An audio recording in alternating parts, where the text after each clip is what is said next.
बच्चों, जो आपको आज जो कुछ टॉपिक पढ़ाने के लिए मैं दिए गए हैं, खासकर एक टॉपिक है आपका प्रस्तावना से संबंधित बात, ठीक है। जो केसेस हैं, केसेस रिलेटेड टू प्रीएम्बल, वो टॉपिक है। फिर है आपका भारत और इसके क्षेत्र, ठीक है, ये टॉपिक। और तीसरा नागरिकता, ठीक है। 3 टॉपिक हैं, तीनों टॉपिक बड़े बड़े हैं। खासकर जो है भारत और राज्य क्षेत्र, ये टॉपिक हो जाता है, फिर नागरिकता स्टार्ट करेंगे। अभी कुछ भी इसमें छोड़ने लायक नहीं है, ठीक है। चलिए स्टार्ट। यदि नागरिकता नहीं हो पाता है 3 टॉपिक में, तो उसको हम नेक्स्ट क्लास में कर देंगे, क्लियर। फिलहाल के लिए स्टार्ट करना है। देखिए प्रस्तावना, प्रस्तावना में आपको क्या बताना है? प्रस्तावना, इस प्रस्तावना में कुछ बातें इंपॉर्टेंट है, जो बाद वाली बातें, बाद मतलब केसेस, कौन से केसेस हैं, ये सब बातें प्रस्तावना में पढ़नी है, ठीक। अब देखो कहा जाता है प्रस्तावना संविधान का भाग है या नहीं। एक बात तो ये है, संविधान का भाग, संविधान का भाग है या नहीं, है या नहीं, ठीक है। एक भाग से आप मतलब ये निकालते हो, एक भाग का मतलब होता है कि भाग ये जो संविधान में दिए कितने भाग हैं? 22। लेकिन जो अब वर्तमान में कितने हो गए हैं? 25। मूल संविधान में कितने भाग थे? 22। वर्तमान में कितने? 15। तो एक तो ये बात निकल आता है संविधान का भाग है या नहीं, क्लियर। तो कहने का मतलब जो इस तरीके से देखें भाग 22, तो इसमें जो देखा जाए, अच्छा 22 से 25 कैसे हुए? मतलब ये एक बात समझने वाली बात, मतलब संविधान में कह रहे प्रस्तावना संविधान का भाग है या नहीं, तो कह रहे इस भाग में जुड़ा है क्या प्रस्तावना? ये भाग नहीं, मतलब वो दूसरी बात है कि संविधान का हिस्सा है कि नहीं, ये मतलब नहीं भाग का। इस बात आई है भाग की, तो इसको भी समझिए थोड़ा सा। जैसे क्वेश्चन आ जाए पेपर एग्जाम में, आ जाए पीसीएस में ही आ जाए, वर्तमान में भागों की संख्या 25 है और आपके दिमाग में क्या घूम रहा है? 22। तो आप स्टेटमेंट गलत लगा सकते हो वहाँ पे उस समय, तो ये भी मूल चीज ध्यान रखें। पुलिस में ही क्वेश्चन आ जाए, कोई भी एग्जाम में आ सकता है, या पीसीएस में आएगा सेंटेंस वाइज आएगा, पुलिस में आएगा डायरेक्ट फैक्ट आएगा, या जो भी बनते एग्जाम में। ध्यान दीजिए 22 भाग क्यों? एक जो 7वां भाग है, ध्यान दिया है, जो 7th वाला पार्ट है, 7th पार्ट और एक 9th, ये दोनों क्या कर दिए गए थे? समाप्त किए गए। समझना ध्यान से, 7वां भाग समाप्त है, ध्यान दीजिएगा। जब आप भाग पढ़ते हो, भाग 1 2 3 4 5 6 पे राज्य सरकार है, और जब आप जो है संघ सरकार 5 है, 6 पर क्या है? राज्य है, और फिर 7वां क्या है? समाप्त है। 8वें पे क्या है आपका? संघ शासित राज्य। कहने का मतलब जब आप भाग पढ़ते हो, तो भाग जो है आपका कौन सा? 5, और भाग 6, और भाग कौन? आपका 7, और भाग 8। जब मैं भाग पढ़ाता हूँ आपको, तो कहता हूँ भाग और भाग 4, भाग 4, ठीक है, क्लियर। जब मैं पढ़ाऊँ उसके ऊपर भाग 3, और आज नागरिकता है तो भाग कौन है? 2, और ऊपर कौन है? भाग 1 का मतलब ऐसे लिखा था, 2 का मतलब क्या है? ऐसे लिखा है भाग में, ठीक है। 1 का मतलब कैसे लिखा है? ऐसे लिखा है, क्लियर। अब देखिए कहने का मतलब ये है, जैसे भाग 1 में आपको आज पढ़ाना है, वो कौन है? संघ और इसके क्षेत्र, संघ और इसके क्षेत्र पढ़ना है, भाग 1 हो गया, क्लियर। भाग 2 जो हुआ वो नागरिकता पढ़ना है, कौन है? नागरिकता। भाग 3 आपका क्या कहता है? मूल अधिकार कहता है, और भाग 4 क्या कहता है? डीपीएसपी या राज्य के नीति निर्देशक तत्व कहता है। और भाग आपका 4A, भाग 4A ये क्या कहता है? मौलिक कर्तव्य, क्या कहता है? तो अब बताइए एक जुड़ गया कि नहीं जुड़ा? समझ रहे? एक जुड़ा, तो मतलब यहाँ पर हमें पढ़ा दें, मतलब 2 जा चुके हैं, रियल में तो बचा 20। कितना बचा? 20। तो हमने एक यहाँ जोड़ दिया, क्लियर। अब आ जाइए फिर, अब जो हम लोग देखें, एक भाग इसको रखते हैं, ये हो गया आपका। अब आइए भाग ये हो गया। अब आइए 5 में क्या है? केंद्र सरकार। किसकी बात होती है? यूनियन, संघ की बात होती है। केंद्र सरकार में जो भी केंद्र की संस्थाएं हैं, केंद्र से जुड़े आर्टिकल हैं, किसमें आते हैं? केंद्र से जुड़े किसमें आते हैं? फिर जो राज्य की बातें आती हैं, राज्य सरकार, राज्य से संबंधित जो भी है, विधानसभा, विधान परिषद, राज्य की विधायिका कार्यपालिका, किसमें आते हैं? भाग 6। फिर जो हम लोग 7 देखें, इसको निरस्त कर दिया गया। इसको क्या किया गया? निरस्त कर दिया गया था। फिर भाग कौन है? 8। भाग 8 में क्या है? संघ शासित राज्य, संघ शासित प्रदेश या राज्य, संघ शासित प्रदेश या राज्य। क्लियर? तो ये बात हो गई। अब जो इसमें समझा जाए कि संघ शासित प्रदेश या राज्य, इसकी बात कर रहे हैं। ये भाग 9 तो 7 तो खत्म हो चुका है और 9 भी उस समय खत्म कर दिया गया था। अब आइए जुड़े कौन है? एक आपका जुड़ गया है भाग कौन सा? 4A जुड़ गया, एक हिस्सा जुड़ गया। एक कौन जुड़ गया आपका? भाग 9, ठीक है। और भाग 9 का A और भाग 9 का B। क्लियर? जुड़े कि नहीं जुड़े? और एक भाग और जुड़ गया, ध्यान दीजिएगा, भाग 14 का A। क्लियर? तो आपके कौन से भाग कितने हो गए? 3 2 5। क्लियर? तो ये जो मूल भाग इसमें संविधान में क्या किए गए हैं? जोड़े गए। 9 तो 9 रहा ही है। क्लियर? 14 हो गया है और कौन सा होगा? 14 का A और यहाँ पर कौन हो गया है? 4 का A। और ये कौन है? 9 है, 9A है, 9B है और 4 है। तो ये भाग जुड़े हैं और वो भाग क्या है? हटा है। बैलेंस हो जाएगा। देखिए 25 बन रहा है कि नहीं? ये तो 9 हटा है लेकिन 9 इसकी जगह पे कितने आ गए? 3 आ गए। ये 1 हटा है तो इसकी जगह पे कितने हो गए? ये आ गया। क्लियर? तो 25 भाग हो गए पूरे। तो कौन से जुड़े हैं संविधान में? भाग 4A जोड़ा गया था। कौन जोड़ा है? 9 जोड़ा है। उस 9 को हटा के दूसरा 9 जोड़ा है और 9A है और 9B है और कौन है? 14A। क्लियर? ये भाग है। अब आइए थोड़ा सा समझिए, मतलब हम डीप में बता रहे हैं इस बात को कि आपके दिमाग में लगता है कि प्रस्तावना संविधान का भाग है कि नहीं है। तो इस भाग का मतलब प्रस्तावना से संबंधित कुछ भी नहीं है, ये भाग अलग है। लेकिन इन भाग से क्वेश्चन अक्सर बनते हैं, पहचान आती है कौन से भाग में क्या है। तो इसी बात मायने में दिमाग में रख लीजिएगा। भाग 4A में क्या कहा गया? मौलिक कर्तव्य। क्या आया है? मौलिक कर्तव्य। भाग 9 में किसके बारे में चर्चा हुई है? भाग 9 किसकी चर्चा हुई? भाग 9 किसकी चर्चा हुई है? जो आपके भाग 9 में चर्चा हुई है किसके? पंचायती राज व्यवस्था। बहुत बार आया पंचायती राज व्यवस्था किसमें? भाग 9 में। और आइए भाग 9A में किसकी चर्चा हुई है? नगर निकाय। किसकी हुई है? नगर निकाय। और भाग 9B में किसकी हुई है? सहकारिता। किसकी हुई है? कोऑपरेटिव सोसाइटीज हैं किसमें? 9B में। क्लियर? और भाग 14A में किसकी बात है? ट्रिब्यूनल की बात है, अधिकरण की बात है। किसकी बात हुई है? अधिकरण। ये भाग इससे ज्यादा पूछे जाते हैं। क्यों पूछे जाते हैं? क्योंकि इनको क्या किया गया है? बाद में जोड़ा गया। क्वेश्चन आया पीसीएस में, आया था 20 21 में। कौन है? 9A 9B का कुछ था, कंफ्यूजन करने के लिए। पढ़ा है? चलिए अब हम लोग देख रहे हैं ये। अब हम बात आ रही तो अब इससे ये तो पता चल गया प्रस्तावना का इस भाग से लेना देना कुछ नहीं। बाकी तो भाग में जब भाग पढ़ाते तब पढ़ोगे। अब आइए तो प्रस्तावना से संबंधित कुछ बात हो। जैसे प्रस्तावना में संबंधित सबसे पहला बात ये आ रही है, संविधान का भाग है कि नहीं? तो संविधान का भाग से रिलेटेड मुद्दा है। जो भाग है इससे रिलेटेड इशू है और नहीं है या नहीं। नहीं तो एक बात आता है बेरूबारी बात। कौन आता है? बेरूबारी बात। क्लियर? याद रखिएगा बेरूबारी बात। और बेरूबारी बात जो है, ये बेरूबारी केस 1960 में हुआ। ये रियल में कोई केस नहीं था, समझिए, ये रियल में कोई केस ही नहीं था। ये केवल राष्ट्रपति द्वारा सुप्रीम कोर्ट के मुख्य न्यायाधीश से सलाह ली गई थी, इसीलिए इसको रेफरेंस केस कहा था। क्या कहता है? बेरूबारी संदर्भवाद। बेरूबारी संदर्भवाद का मतलब रेफरेंस, केवल मतलब कि हमने कोई पूछा है, कुछ जानकारी ली है, कोई आधार है। मतलब इसमें जो देखा जाए इसको इसीलिए हम कह सकते हैं रेफरेंस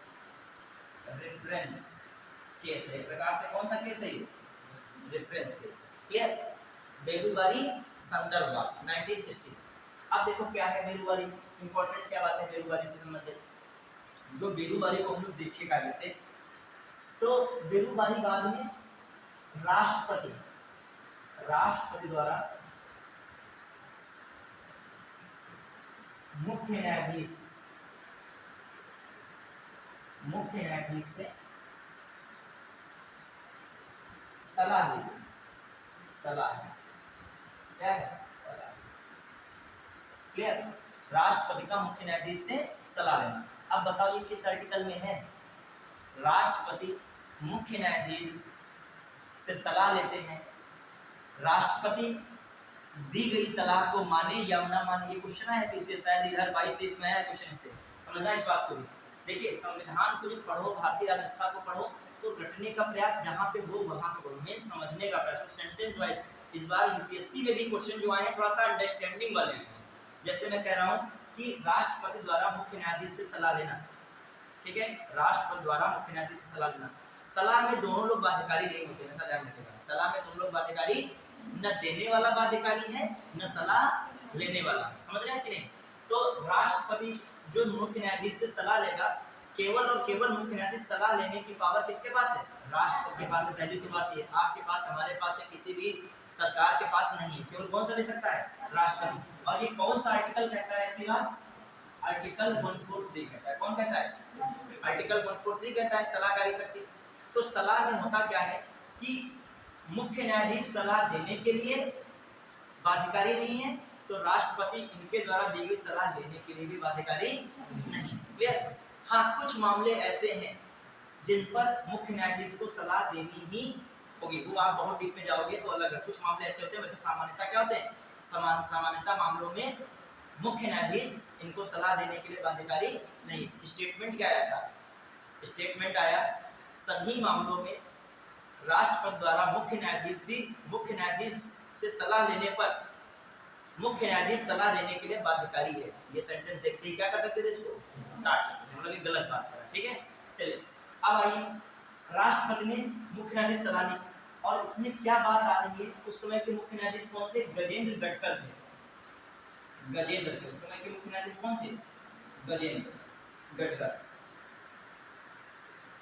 गजेंद्र गटेकर या गटकर, ठीक है। तो ये कौन थे उस समय मुख्य न्यायाधीश थे? उन्होंने सलाह दी। इसमें इन्होंने बात कही, इसमें एक स्टेटमेंट निकल के आया। इस बात में कह सकते हैं सुप्रीम कोर्ट ने एक स्टेटमेंट दिया कि जो है यह प्रस्तावना है संविधान निर्माताओं के मस्तिष्क को समझने की कुंजी है। क्या है? समझना ध्यान से, संविधान निर्माताओं के मस्तिष्क को समझने की कुंजी है। क्या है? प्रस्तावना। प्रस्तावना प्रस्तावना संविधान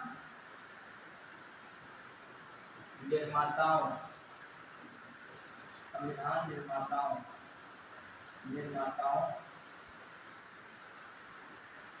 के मस्तिष्क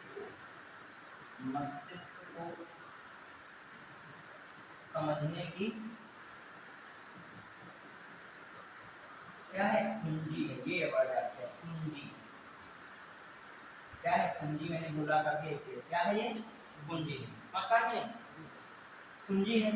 और यदि कुंजी है तो ताला और कुंजी को रखा जाए, ठीक है।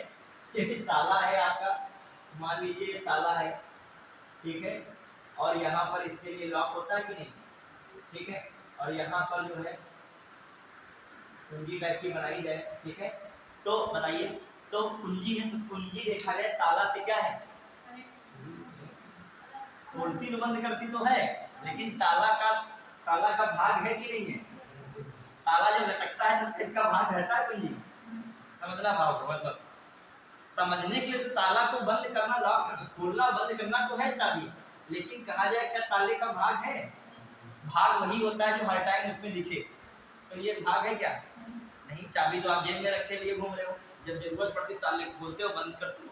तो इसका मतलब इससे भाव प्रकट हो रहा है कि प्रस्तावना संविधान का भाग नहीं है, केवल समझने के लिए हो सकता है लेकिन भाग नहीं। ये कौन कह रहा है? बेरुवारी बात। समझ पाए? तो क्वेश्चन आता है किस वाद में प्रस्तावना को संविधान के विचारों की कुंजी कहा गया है? वहां ना लिख के दे दे, तभी विचारों की कुंजी कहा गया है तो किसमें लगाओगे? बेरुवारी बात 1960। या फिर कहा जाए कि प्रस्तावना संविधान का भाग नहीं है, किस बात में कहा गया? किसमें टिक लगाओगे? बेरुवारी बात। समझ पाए कि नहीं इस बात को? चलिए, तो इस बात को दिमाग रखेगा। इस बेरुवारी बात से क्या निकल रहा है?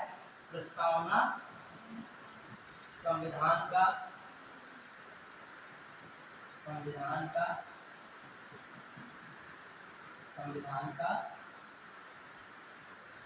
भाग नहीं, प्रस्तावना संविधान का भाग नहीं। ठीक है, क्या निकल के रहा है? प्रस्तावना संविधान का भाग नहीं। क्लियर? फिर आ जाइए, जो इसमें हम लोग और चीज देखें, क्या क्या इंपॉर्टेंट बातें हैं। प्रस्तावना संविधान का भाग नहीं, इंपॉर्टेंट ही हो गया। एक और बात कही जा रही है, प्रस्तावना में संशोधन नहीं हो सकता। क्या हो सकता है? जब किसी चीज का कोई भाग ही नहीं है तो संशोधन हो सकता है क्या? संविधान में संशोधन तभी माना जाएगा किसी चीज में होगा जब वो संविधान का भाग होगा। ये क्या कह रहा है? प्रस्तावना संविधान का भाग नहीं। ठीक है, प्रस्तावना में संशोधन, प्रस्तावना में संशोधन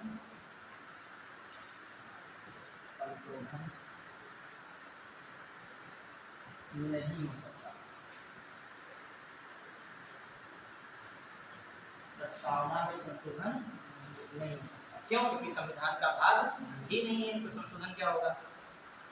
मान लीजिए कहा जाए घर में कुछ सुधार होगा और कह दीजिए किचन जो मैदान में बना दी गई है, अकेली किचन।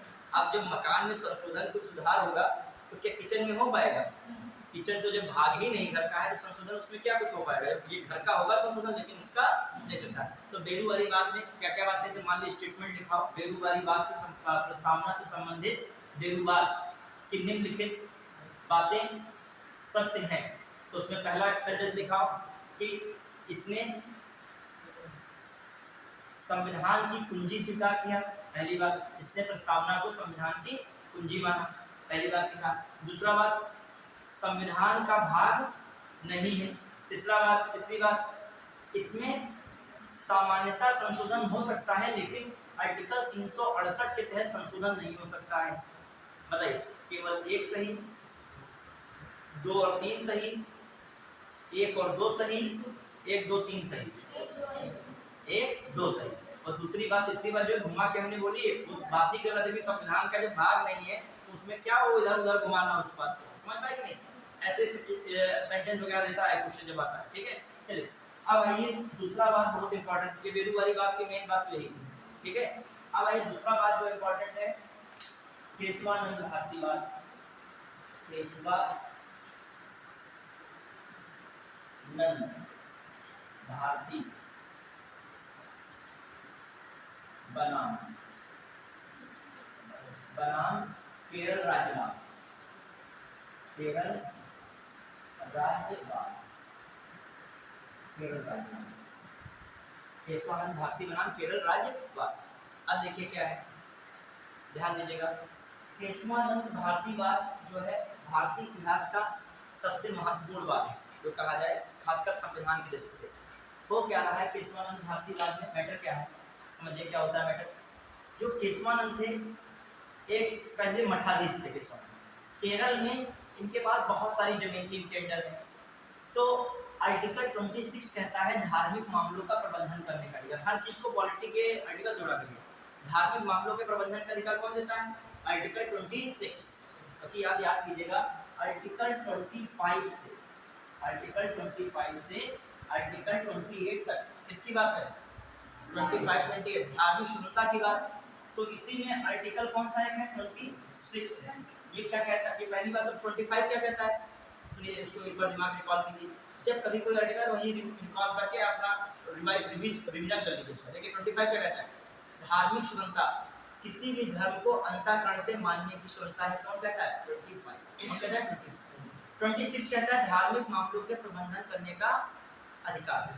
27 क्या कहता है? धार्मिक मामलों में कर में क्या मिलेगी? छूट मिलेगी। और 28 कहता है, 25 किसी भी धर्म को मान सकते हैं लेकिन कब? अंतःकरण से, किसी के जबरन बनाने से नहीं, अपने आप किसी धर्म को आप मान सकते हैं। 26 कहता है, 26 क्या कहता है? धार्मिक मामलों का प्रबंधन, जमीन है, व्यवस्था करना है, भंडारा इत्यादि जो भी होता है वो सब। 27 क्या कहता है? कर में छूट। कोई भी धार्मिक मामलों में उसमें कर में क्या मिलती है? छूट मिलती है, टैक्स फ्री रहता है मामला। और 28 क्या कहता है? धार्मिक शिक्षा को बढ़ावा देना। इससे मतलब क्या निकलता है कि निजी संस्थाओं में धार्मिक शिक्षा दी जा सकती है, लेकिन जो सरकार द्वारा अनुदान प्राप्त हैं, सरकार द्वारा जिन्हें पैसा मिल रहा है, वहां पर धार्मिक शिक्षा नहीं दी जा सकती है। ये बात कहता है कौन? 28। तो इसमें केशवानंद महोदय जो है, केशवानंद भारती जी क्या मैटर लेके गए केस आप समझना, पहले एक मैटर समझिए, पूरा एक कहानी के रूप में। एक मिनट, केशवानंद भारती वाद बहुत भारतीय कॉन्स्टिट्यूशन के लिए इम्पोर्टेंट वाद है, क्योंकि सबसे बड़ा वाद यही है। मतलब 13 जजों ने इसमें जो है निर्णय सुनाया था, लगातार 2.5 महीने सुनवाई चली थी, और इसी ने बताया कि भारतीय संविधान में संशोधन हो सकता है बशर्ते मूलभूत ढांचा में परिवर्तन ना हो। बार बार लाइन पढ़ते हो तो किस बात से निकली लाइन है? केशवानंद भारती वाद। अब वही मैं कह रहा हूँ, केरल में क्या हुआ कि जमींदारों के पास बहुत ज्यादा संपत्तियां थी, जमीन थी, खासकर बहु लोगों के पास बहुत ज्यादा जमीन थी। तो वहां की सरकार ने कहा, क्या कहा कि ज्यादा जिसके पास जमीन है उसको हम अंडर में ले लेंगे, अपने कार्यों में लेंगे। तो ऐसा होता है, बहुत सारी जमीन होती है केशवानंद भारती जी के मठ के पास, इनकी बहुत सारी जमीन जो है केरल सरकार ने अधिग्रहण कर लिया।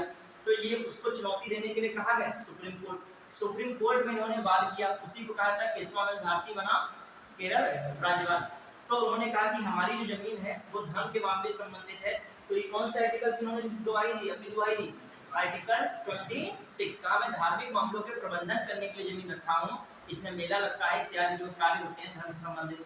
लेकिन कोर्ट में ये उस केस हार गए, केशवानंद भारती केस क्या हो गए? हार गए। हारे क्या? अब देखिए, कभी भी खंडपीठ बनाई जाती है तो विषम संख्या बनती है। किसमें बनती है? अभी हम कहें कि एक कोई खंडपीठ निर्णय देने के लिए बनाए तो हम 4 की बना दें, तो 2 इधर 2 उधर, तो क्या निर्णय निकला? तो आपस में तो मानदंड की स्थिति, 2 जब इधर 2 उधर तो बराबर ही हो गया ना। तो हमेशा किसमें बनती है?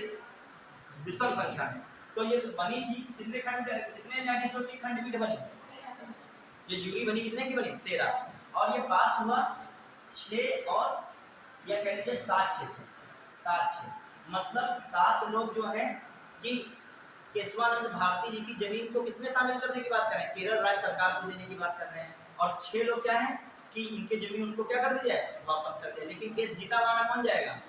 7। तो उसी आधार पर तो ये तो क्या था? मूल अधिकार था, और उसमें भी क्या हो गया? एक हिसाब से संशोधन हो गया। तो यहाँ पर एक बात आती है केशवानंद भारती वाद में कि संविधान के किसी भाग में संशोधन हो सकता है बशर्ते मूलभूत ढांचे को बदलाव न किया जाए, या मूलभूत ढांचे को भी बदला ना जाए। अब मूलभूत ढांचे को ऐसे बार बार संशोधन कराते रहो, फिर वहां ले आओ लोकतंत्र की जगह राजतंत्र, कहते लोकतंत्र की जगह क्या कर दीजिए, और वहां हमारे संसद से, लोकसभा राज्यसभा से पास भी हो गया। पास होने में क्या, संसद तो पास करते हैं, ठीक है, और पास हो गया, उसके बाद कोर्ट क्या कर देगा? उसको रोक देगा। क्यों? क्योंकि क्या कर रहा है? मूल ढांचे को क्या कर रहा है? ये कहेंगे कि केशवानंद भारती वाद में तो कहा गया था कोई भी भाग में संशोधन नहीं, एक स्टेटमेंट दे दिया ना बाद में कि मूल ढांचे को बदला नहीं आ सकता। समझ पाए? इसीलिए लाइन ली है।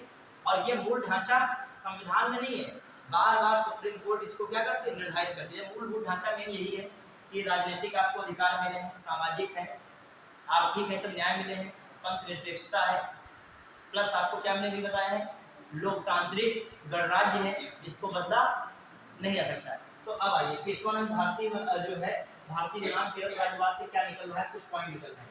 और आपको मैंने संविधान के विषय बताया। अब आइए थोड़ा सा बता दें प्रस्तावना में ये क्या करेंगे। ये प्रस्तावना को मान है संविधान का एक भाग ही नहीं है, सबसे महत्वपूर्ण भाग है। कह रहे हैं क्या है? इससे भाग नहीं है, क्या सबसे महत्वपूर्ण भाग है। फिर और बात कर रहे हैं कि प्रस्तावना में संशोधन हो सकता है, लेकिन एक बात है थोड़ा सा घुमावदार कर रहे हैं कि संशोधन हो सकता है, लेकिन 368 के तहत इसमें संशोधन नहीं हो सकता। मतलब इस तरीके का संशोधन नहीं हो सकता है कि पूरा मूलभूत ढांचा ही क्या हो जाए? बदल जाए। ऐसा नहीं पूरी प्रस्तावना गायब कर दो संशोधन कर करके, तो बड़ी घुमावदार बात है। कह रहे हैं संशोधन तो हो सकता है, लेकिन क्या है? 368 के तहत संशोधन नहीं हो सकता है। दूसरे शब्दों में क्या है? तो एक ये बात हो गया क्लियर। तो इस पे बात लिख लीजिएगा। केरल नाम ये कौन सा है? इसमें पहली बात क्या है? प्रस्तावना संविधान का भाग है। मेन तो यही प्रस्तावना संविधान का महत्वपूर्ण भाग है।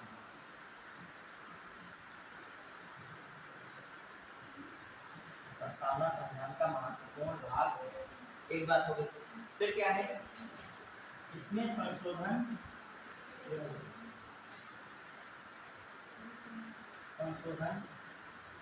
हो सकता है,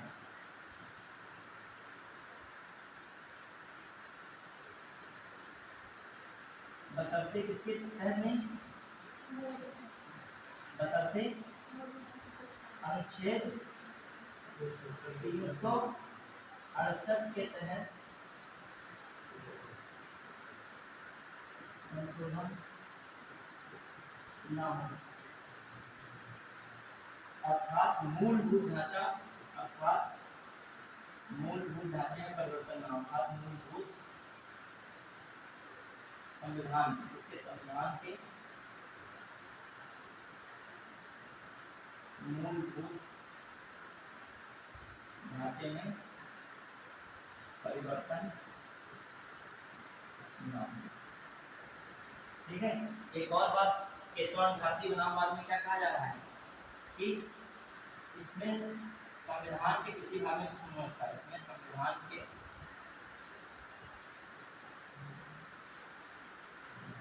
किसी भाग में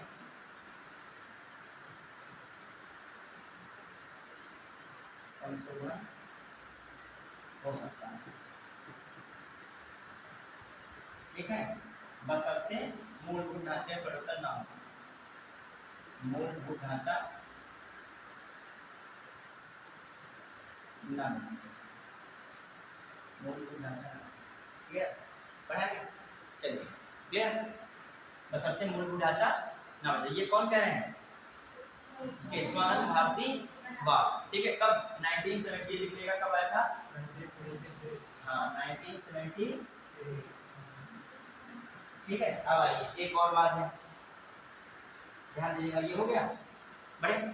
चलिए अब आता है एक और बात, इसमें एक आता है मिनर्वा मिल्स वाद, 1980। कौन लगेगा? मिनर्वा मिल्स वाद, मिनर्वा मिनर्वा मिल्स वाद, मिल्स वाद। ये कब है? 1980। ये कह रहे हैं कि प्रस्तावना संविधान का भाग है, जो बात है वही उसको मान रहे हैं, लेकिन इसमें उन्होंने कहा कि आर्टिकल 368 के तहत इसमें संशोधन हो सकता है। ये कौन कह रहे हैं? मिनर्वा मिल्स वाद। ये क्या कह रहे हैं? प्रस्तावना प्रस्तावना प्रस्तावना संविधान का क्या है? संविधान का भाग है। ठीक है, आर्टिकल 368 के तहत इसमें संशोधन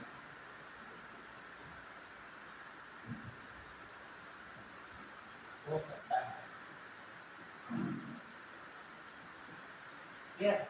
तो ये बातें हो रही है। एक बम्बई वाद आया था 1994 में, वो भी प्रस्तावना को बताता है कि संविधान की संरचना को प्रस्तुत करता है। कौन सा वाद आया था जो प्रस्तावना को महत्व बताता है? बम्बई वाद, बम्बई वाद, बम्बई वाद, बम्बई वाद। ये कब आया? 1994 में।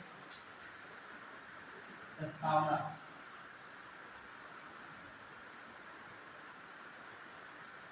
को महत्व बता रहा है, मतलब ये संविधान की संरचना है के हिसाब से। संविधान की संरचना को कौन बता रहा है? प्रस्तावना। तो आप प्रस्तावना संबंधित कुछ बात याद रखो। जैसे एक आपका ये दो बहुत इंपॉर्टेंट है, केशवानंद, और एक उससे पहले कौन है? बेरुबारी। बेरुबारी बात कह रहा है कि सामान्य बातें हैं, कुछ बातें इसमें अस्पष्ट हैं। ये बात कौन कर रहा है? बेरुबारी। लेकिन एक बात बता रहा है कि ये क्या है? संविधान निर्माताओं के मस्तिष्क के विचारों को समझने की कुंजी है। ये कौन कह रहा है? बेरुबारी। और कुंजी ताला का भाग नहीं है, अर्थात जो है ये संविधान का भाग नहीं है, तो इसमें संशोधन भी नहीं हो सकता है। दूसरी तरफ केशवानंद भारती बात कह रहे हैं कि ये क्या है? संविधान का भाग है। जब संविधान का भाग है तो इसमें संशोधन भी हो सकता है। जब उन्होंने कहा संशोधन हो सकता है इसमें, जो पीछे चले बेरुबारी में, तो इससे एक उसके बाद ही कुछ 3 साल बाद, कितने साल बाद? 3 साल बाद क्या निकल के आता है? देखिए 3 साल बाद क्या निकल के आ रहा है? 42वां संविधान संशोधन हुआ था। संशोधन 42वां संविधान संशोधन, संविधान संशोधन कब हुआ? 1976 में हुआ था। इसमें कौन से वर्ड जोड़ दिए गए थे? कौन से जोड़े गए? समाजवादी, समाजवादी, पंथ धर्मनिरपेक्ष और अखंडता। क्वेश्चन आया है एक बार स्टेटमेंट में कि जो है इसमें कितने शब्द जोड़े गए। 42वें संविधान संशोधन द्वारा प्रस्तावना में कितने शब्द जोड़े गए? शब्द कितने जोड़े गए? नहीं, प्रस्तावना में वो 1,20,000 वो संविधान के शब्द हैं। मैं कह रहा हूँ कितने शब्द जोड़े गए प्रस्तावना में? 4 जोड़े। कितने जोड़े गए? बच्चों ने 3 रखे और भी तो एक शब्द है, ठीक है, जो अवधारणा 3 रही। अवधारणात्मक रूप से कितने शब्द हैं? 3। और शब्द की संख्या कितनी है? 4। समझ लो, और का और तक की वैल्यू है समझने के लिए। और एक बार क्वेश्चन आया था स्टेटमेंट में कि जो ये जो है 42वां संविधान संशोधन जो आया है 1976, इसे लागू कब किया गया? छोटी छोटी चीजें होती हैं जो आप एक स्तर ऊपर पढ़ोगे बस एग्जाम में। वो तो 42वां सब पढ़े, बस एक स्तर आप ऊपर पढ़ोगे, बस वही है। कब? 3 जनवरी 1977। इसे कब लागू किया गया संविधान में? समाजवादी धर्मनिरपेक्ष अखंडता को 3 जनवरी 1977। एक चीज और बता रहा हूँ, अभी मैं आपको ग्रुप में भेज सकता हूँ वो पेपर। अभी उत्तर प्रदेश लोक सेवा अभियान राजकीय कृषि सेवा परीक्षा देती जाती है, जो एग्रीकल्चरल स्टूडेंट होते हैं वो देते हैं। इसमें बनते हैं अपर जिला कृषि अधिकारी वाले पोस्ट होते हैं, वो अच्छे पोस्ट होते हैं। हमारे मित्र भी यहाँ पे विकास भवन में अपर जिला कृषि अधिकारी के पोस्ट होते हैं, शायद 2020 में बीसीएस के थ्रू चले थे। तो उसका पेपर अभी 19 अगस्त को शायद था, 19 या 18 इस इधर ही है, 1-2 दिन में हुआ है। 18 को था, हम 19 को देख रहे हैं उस पेपर में, 18 अगस्त को। तो उस पेपर को भी मिलान कर रहे थे कल रात में, तो अधिकांश क्वेश्चन मिल रहे हैं, मतलब जैसे मतलब जैसे सामान्य वाला अध्ययन होगा, सामान्य उसमें तो एग्रीकल्चर मतलब विशेष एग्रीकल्चर ही रहेगा। जो सामान्य अध्ययन है अधिकांश क्वेश्चन मिल रहे हैं, आपको ग्रुप में जाए उसको इसके साथ भेज देंगे। जो क्वेश्चन है वो नॉर्मल मतलब क्वेश्चन, जिसकी अंडरस्टैंडिंग अच्छी होगी, नॉर्मल क्या जो कंटिन्यू पीछे से पढ़ रहा होगा कर ले जाएगा, हमने देखा। तो उसी के आधार पे वही आयोग अभी कौन सा एग्जाम लेगा? पीसीएस का, फिर वही आयोग लेगा अभी समीक्षा अधिकारी का। तो उसमें से आप कर सकते हो। बहुत क्वेश्चन तो हमारे पढ़ाई में बहुत मिल रहे हैं, हम तो जिनको पता था टिक मारते चले गए हैं, जिनको नहीं हमें पता था छोड़ दिए हैं, लगभग बहुत सारे मिले हैं। ये क्वेश्चन इधर उधर सब करा रहे हैं, सब मिक्स होके पूरा सब बन जाता है, ठीक है। बहुत सारे ऐसे क्वेश्चन थे। संविधान का भी शायद कोई क्वेश्चन था दिमाग में आ रहा है, वो भी बहुत इजी लग रहा था। एनवायरनमेंट बहुत अच्छे क्वेश्चन थे, हर जगह के, ज्योग्राफी के थे और कुछ कॉमन सेंस वाले क्वेश्चन थे। जैसे पूछ रहा है केले जो है, केले का उत्पादन किस क्षेत्र में होता है, किस जलवायु में होता है? तो सामान्य बात है, केला कहाँ ज्यादा मिलता है? दक्षिण भारत में, तमिलनाडु साइड के, कर्नाटक, केरल। और उधर कौन सी जो है वन का प्रकार है? उष्णकटिबंधीय सदाबहार वन है। उधर कैसे हैं? उष्णकटिबंधीय सदाबहार वन। अपने वहाँ कैसा है? उष्णकटिबंधीय शुष्क पर्णपाती वन या आर्द्र पर्णपाती वन। अपने उधर केला बहुत कम खेती मिलती है, लेकिन मिलेगी केला कहाँ? साउथ में, यहाँ बारिश ज्यादा होगी। तो टिक मार देना, उष्णकटिबंधीय सदाबहार वन। एक आया था हिस्ट्री का, एंशिएंट हिस्ट्री का, अच्छे से क्वेश्चन थे, उसमें सेट करना था। दे दिया उसने, एक दिया अजातशत्रु, ठीक, फिर दिया एक उसमें शक शासक, फिर उसने कुछ ऑप्शन दिया यशोवर्धन, और एक दिया स्कंदगुप्त। ऐसा था। अब मिलान करो, सीक्वेंस बनाओ। जिसने हिस्ट्री पढ़ा होगा तो कॉमन सी बात है कि हिस्ट्री में सबसे पहले हर्यक वंश आता है। हर्यक वंश में कौन आते हैं? बिंदुसार के बाद कौन आते हैं? अजातशत्रु आते हैं, अजातशत्रु।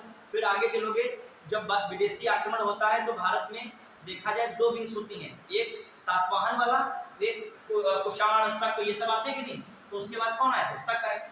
और उसके बाद जो एक फिर उन्होंने कहा गुप्त वंश पढ़े, स्कंदगुप्त, गुप्त आते हैं। और गुप्त वंश जब अपने अंतिम दशा में होता है, जब डायनेस्टी ढह रही थी, तो उसमें यशोवर्मन आता है। कौन आता है? यशोवर्मन, जो इधर उधर सब तहस नहस करता है, गुप्तों को भी किनारे कर देता है। तो कौन? तो सीक्वेंस बन गया अलग से। अजातशत्रु, फिर कौन थे आपके?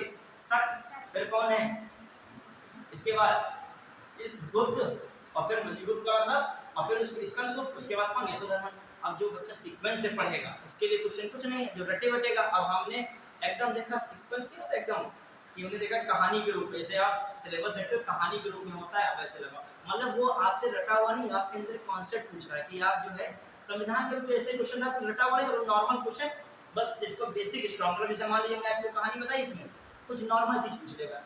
और रटा वाला जो वनडे एग्जाम वाला वहीं फंस जाएगा। रटा वाला अरे ये यशोवर्मन कहाँ चले गए, वो एकदम अरे कैसे दिमाग में आए, सब कहाँ गए, सब कहाँ गए, तो ये स्थिति ना हो जाए, ठीक है। चलिए, अधिकांश प्रश्न होते हैं साइंस में नॉर्मल, सबसे नॉर्मल उनके लिए जो पढ़ रहे हैं, अब नॉर्मल उनके लिए जो नहीं पढ़ रहे। अब आइए, ये केशवानंद हो गया, बिरुवारी, वो बात हो गए प्रस्तावना के सारे। अब हम अपना नया टॉपिक स्टार्ट कर रहे हैं, संघ और इसके क्षेत्र। ठीक है, नया टॉपिक आ गया। तो प्रस्तावना को मैंने सब बता दिया। अच्छा, एक प्रस्तावना चीज लिख लेगा, कुछ नाम लिखे, उस दिन मेरा छूट गया था इस बताने को। एन.ए. पालकी वाला लिख लिया तुमने। फिर अगले कुछ लोग हैं, उनके स्टेटमेंट पूछे हैं, जैसे के मुंशी का स्टेटमेंट पूछा गया। लिखिए फटाक से, मैं लिखाऊंगा, उसमें टाइम लगेगा, 1 मिनट में आप लिखोगे, तेजी से थोड़ा सा स्लो चलता है। हाँ, जल्दी से लिखेगा। पहला देखो, लिख ही लीजिए, एन.ए. पालकी वाला हो गया, स्टार्टिंग एक ही जगह पूरा ब्रैकेट बना के लिखेगा। एन.के. पालकी वाला लिखेगा। एन.के. पालकी वाला क्या है? प्रस्तावना संविधान का परिचय पत्र है। लिखो इस स्टेटमेंट में। एन.ए. पालकी वाला के अनुसार, प्रत्येक लिखो, टाइम कम। एन.ए. पालकी वाला के अनुसार, एन.ए. पालकी वाला के अनुसार प्रस्तावना संविधान का परिचय पत्र है। प्रस्तावना संविधान का परिचय पत्र है। एक हो गया, क्लियर? एन.ए. पालकी वाला के अनुसार। अगला पॉइंट है, दूसरा लिखिएगा, के.एम. मुंशी का बहुत पूछा आता है। के.एम. मुंशी, के.एम. मुंशी ने क्या कहा था इसको?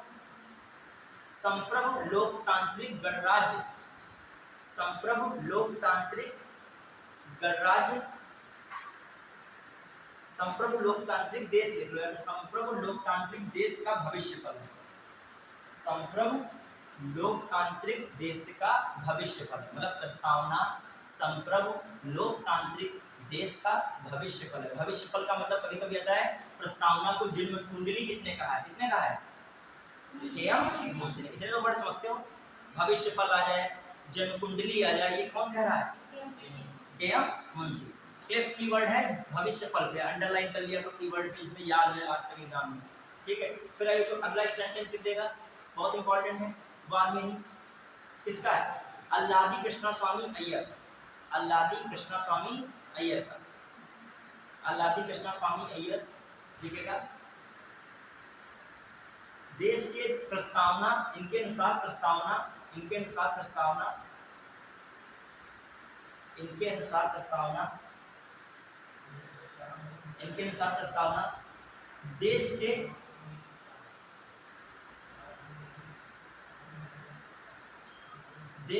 विचारों का प्रतिनिधित्व करती है। प्रस्तावना देश के विचारों का प्रतिनिधित्व करती है।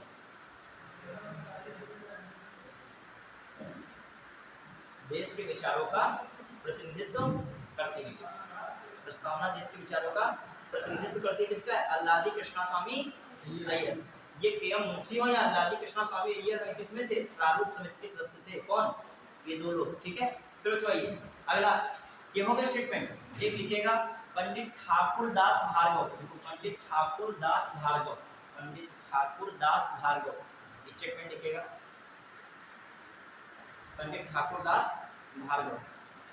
एक पंडित ठाकुर दास भार्गव, इसमें लिखिएगा, प्रस्तावना संविधान का सबसे सम्मानित भाग है।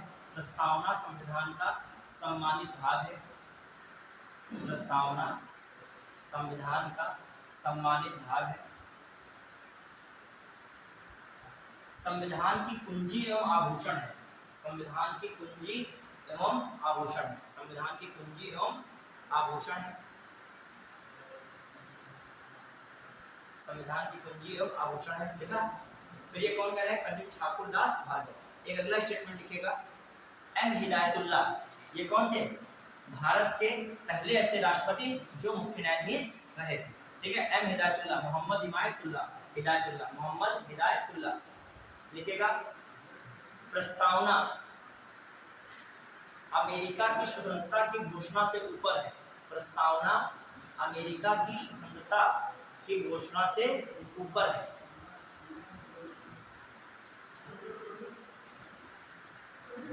ठीक है, समझ पाए कि इन्होंने वही, मतलब अमेरिका की स्वतंत्रता की घोषणा से ऊपर किसको माना है? प्रस्तावना को माना है। क्लियर? छोटा वाली किसी का। अब एक स्टेटमेंट कॉमन लगा के लिखिएगा, प्रस्तावना संविधान की आत्मा एवं हृदय कहा जाए। प्रस्तावना को संविधान की आत्मा एवं हृदय कहा जाए। थोड़ा तेज लिखिएगा, प्रस्तावना को संविधान की आत्मा एवं हृदय कहा जाता है। आत्मा एवं हृदय कहा जाता है। आत्मा एवं हृदय कहा जाता है। ठीक है, आत्मा हृदय कहा जाता है प्रस्तावना को। क्लियर?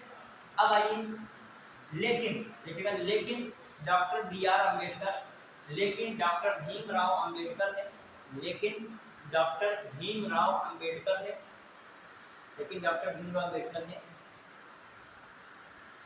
आर्टिकल 32 के तहत, आर्टिकल 32 के तहत, आर्टिकल 32 के तहत संवैधानिक उपचारों को, आर्टिकल 32 के तहत संवैधानिक उपचारों को, संवैधानिक उपचारों को, तहत संवैधानिक उपचारों को संविधान की आत्मा हृदय कहा है, संविधान की आत्मा एवं हृदय कहा है। आप सभी बच्चों नोट्स बनाते हुए चलिएगा, बिल्कुल समझ रहे हो, डेली क्लास आइए और प्रयास कीजिए रेगुलर नोट्स बनाइए, तभी आप समझ पाओगे चीजों को, समझ रहे हो कि नहीं। संविधान की आत्मा हृदय कहा है, तभी एग्जाम में क्वेश्चन आएगा तो हम तुलना करेंगे कितना हमारे पास है कितना नहीं। तुम कल उस दिन छोड़े बैठे हो और उस दिन क्लास में पढ़ाया गया, एक बच्चा कह रहा सर आया है आपका पढ़ा हुआ, वो कह रहा नहीं आया है, तो आया नहीं आया में क्या दिक्कत है कि तुम ही नहीं आए उस दिन, मान लीजिए ऐसी स्थिति, और फिर आपके अंदर कॉन्फिडेंस लूज हो जाएगा। जब भी मैं ही हूँ, इधर एक टॉपिक उधर एक टॉपिक, अपना ऐसे पढ़ूं वैसे पढ़ाऊं, तो आपका भी तो नहीं कुछ कल्याण है, हमारा भी नहीं कल्याण है, क्या हम भी रेगुलर इधर उधर पढ़ा रहे हैं। अब देखिए ये क्वेश्चन भी एनसीईआरटी डिस्ट्रिक्ट का आया, ये आजकल लगातार पढ़ा हुआ होता, मतलब लगातार पढ़ा है, सीक्वेंस से तो कर ले जाओगे। अब तो सीक्वेंस से आ रही चीजें तभी कर पाओगे, सीक्वेंस से क्या कियोगे। अब तुमने कहा पीसीएस में हम 20-22 क्वेश्चन पक्के करेंगे, प्रीलिम्स में पक्के तभी करोगे जब क्वालिटी का क्या होगा, सिलेबस तुमको पूरा तैयार होगा, तभी तो पक्का कच्चा होगा कि नहीं। तैयार है नहीं, हम 22 क्वेश्चन पक्के करने जा रहे हैं। वो दे रहा है कि आकस्मिक विधि इस आर्टिकल में इतना छोटा क्वेश्चन छूट गया, क्योंकि तुमने वहां तक पढ़ा ही नहीं है, और जिसने पढ़ा है वो तुरंत देगा इतना सरल पेपर में क्वेश्चन क्या रखने की जरूरत है, आर्टिकल 267 में आकस्मिक विधि है। समझ रहे हैं कि आपको संपूर्ण पढ़ा होना चाहिए। आ गया केंद्र और राज्य के बीच संबंध है, आपने छोटी सी लाइन छोड़ दी, एक स्टूडेंट ने धीरे धीरे पूरा पढ़ डाला सिलेबस था, उसने तुरंत ही देखा संस्थानम आयोग नहीं सरकारी आयोग है, पक्का यही क्या है सरकारी आयोग। मतलब कहने का मतलब पूरा संपूर्ण क्या पढ़ो, पहले सिलेबस कवर करो, सिलेबस कवर अपने आप 20-22 क्वेश्चन होगा जो, और पॉलिटी पूरी मैथ है, साइंस है, वो पूरा समझिए जीएस की मैथ है, पॉलिटी कवर होगा तो पूरा ही जाएगा, नहीं होगा तो आप साफा हो जाएगा, ये भी बात है। ठीक है, ये अब बोला है आपका संघ और राज्य में, अब पूरा हमने प्रस्तावना के में सब कुछ आपको करा दिया हर एक स्तर पे। एक बात और ध्यान रखिएगा, एक यहाँ पर प्रश्न उठता है प्रस्तावना प्रवर्तनीय नहीं है, एक बात समझिएगा, ये भी एक बात जुड़ा है। पहले एक बात लिखिएगा, मदन मोहन वाद, मदन मोहन वाद 1957, मदन मोहन वाद 1957, मदन मोहन वाद 1957। इसमें ये स्पष्ट किया जा रहा है कि डैश नीचे लगा के लिखेगा, अब नीचे लगा के लिखेगा कि प्रस्तावना प्रवर्तनीय नहीं है, न्यायालय में प्रवर्तनीय नहीं है, पहले लिखो प्रस्तावना न्यायालय में प्रवर्तनीय नहीं है, प्रस्तावना न्यायालय में प्रवर्तनीय नहीं, अर्थात इसके निर्णय को संविधान, इसके निर्णय को न्यायालय द्वारा लागू नहीं किया सकता, अर्थात इसके निर्णय को न्यायालय द्वारा लागू नहीं किया सकता, अर्थात इसके निर्णय को न्यायालय द्वारा लागू नहीं किया सकता, लागू नहीं कर सकता। क्लियर, प्रयास करा करो, रेगुलर आओ बच्चों, क्योंकि आज मतलब जो बाद वाला छूट गया पहला प्रस्तावना हमने पूरी पढ़ी, आज ही छोड़ दिया है, आज से क्या बन गया क्वेश्चन बन गया, तो आप रेगुलर रहिए सब लोग। हमारे पुलिस का एग्जाम है तो आप पुलिस का एग्जाम जो है तैयारी 2 घंटा 3 घंटा वैसे भी रेस्ट लोगे, 20 घंटा थोड़ी लगातार पढ़ते रहोगे, उस घंटे में आप क्या करो, ये भी तो क्वालिटी भी तो पुलिस का हिस्सा है, ऐसा ही यही क्वेश्चन बन जाए। चलिए अब आइए, इसमें बात क्या है, मैंने कहा है प्रवर्तनीय नहीं, प्रवर्तनीय का मतलब न्यायालय द्वारा इसे लागू नहीं किया सकता, इस बात को समझिए थोड़ा अंडरस्टैंडिंग। जैसे कि प्रस्तावना में वर्ड दिया है व्यक्तिगत गरिमा, अब व्यक्तिगत गरिमा तभी होगी जब आपको अच्छा आवास मिले, अच्छा भोजन मिले, अच्छी सड़कें मिले, टाइम पर विद्युत का आना रहे, ठीक है, मतलब व्यक्तिगत गरिमा में हर चीज शामिल है इसमें, तब आपका गरिमापूर्ण जीवन हो पाएगा। अब मान लीजिए आपको अच्छा आवास नहीं मिल रहा है, अच्छी सड़कें नहीं मिल रही हैं, बहुत सारी ऐसी चीजें हैं जो मूलभूत आवश्यकता में नहीं हो पा रही है, आप कहाँ चले गए, न्यायालय, न्यायालय ने कहा भैया इनको अच्छा मकान उपलब्ध कराया जाए। अब न्यायालय को पता है भारत सरकार से इतना रुपया नहीं इनका रुपया कि इनको जो है ये मांग कर रहे हैं कि इनको एक अच्छा मकान बहुत अच्छा दिया जाए तुलनात्मक रूप से तो क्या, तो कुछ चीजें ऐसी संविधान में छोड़ी गई हैं जो भविष्य में जरूरत पड़ने पर उनको क्या किया जाए, सुधार करता रहा जाए। बहुत सोच समझ के ये बनाई गई है कि एकदम नहीं सलाहकार लिख दिया गया कि इसको जो है व्यक्तिगत गरिमा, तुरंत लड़ाई कर रहे हो न्यायालय पहुंच गए, न्यायालय ने क्या करे सबको बढ़िया मकान जो है एकदम टाइल्स भी दो, सब लग्जरी पूरा दिया जाए, कार नहीं तो कार भी अवेलेबल कराई जाए। व्यक्तिगत गरिमा में तो यही सब है, अभी तो गरिमा पूर्ण जीवन जियोगे। लेकिन यहाँ पर एक बात कर दी गई है, न्यायालय द्वारा लागू नहीं किया सकते, ये बात हो गई है। कह तो कहा जा रहा है लेकिन भविष्य में ऐसा हो सकता है। जर्मनी अमेरिका जैसे भारत कभी बने तो ये सब संभव है। वहाँ जर्मनी अमेरिका में फल रोड पे गिरे पड़े हैं, सेब वगैरह, कोई उठाने को नहीं तैयार है, किसी के पास इतना टाइम नहीं अपनी कार से उतरे वो फल उठाए। जो फल उठाता है वही फल उठाएगा, ऐसे मतलब जो फल बेचने वाला है वही अपना ध्यान देगा। फल बेचने वाले से यहाँ पर फल बेचने वाला फोन तक आ गया है, उसके पास भी एंड्रॉइड क्या हो गया। देखा जाए पहले से बहुत बड़ा परिवर्तन है। जब कीपैड चलता होगा किसी ने नहीं सोचा होगा जो फल वाला जो ठेला लगाया हुआ व्यक्ति है वो अच्छा टच स्क्रीन से तुमसे अच्छा फोन लिए होगा। अब ऐसे ही वहाँ जर्मन वगैरह में फल वाले कार से चलते हैं, किससे चल रहे हैं। तो यहाँ भी कभी ऐसा समय सकता है कि कार से कौन चले, शायद ऐसा समय है। अब मोहल्लों में तो देखो कारें कितनी ज्यादा हो गई, देखा है जो रोड है उस पर कभी ऐसा आंदोलन मुझे लग रहा है कार हटाओ आंदोलन चलेगा। अभी कारें इतनी ज्यादा हो गई हैं कि लोग जो है सड़कों पे क्या नहीं निकल नहीं पा रहे। किसी की पार्किंग में रोड पे कार खड़ी कर सकते हो कहीं से लाइन से एकदम, ये तो आप जो है सार्वजनिक मार्ग को क्या कर रहे हैं। मान लीजिए एक सकरी गली है 4-5 फुट की, उसमें कार खड़ी है 3-3.5-4 फुट में, तो क्या है बताइए। आज आप जाओगे लड़ने लगेगा तो व्यक्तिगत कोई लड़ाई नहीं करना चाहता, लेकिन ये भी क्या है हिसाब से।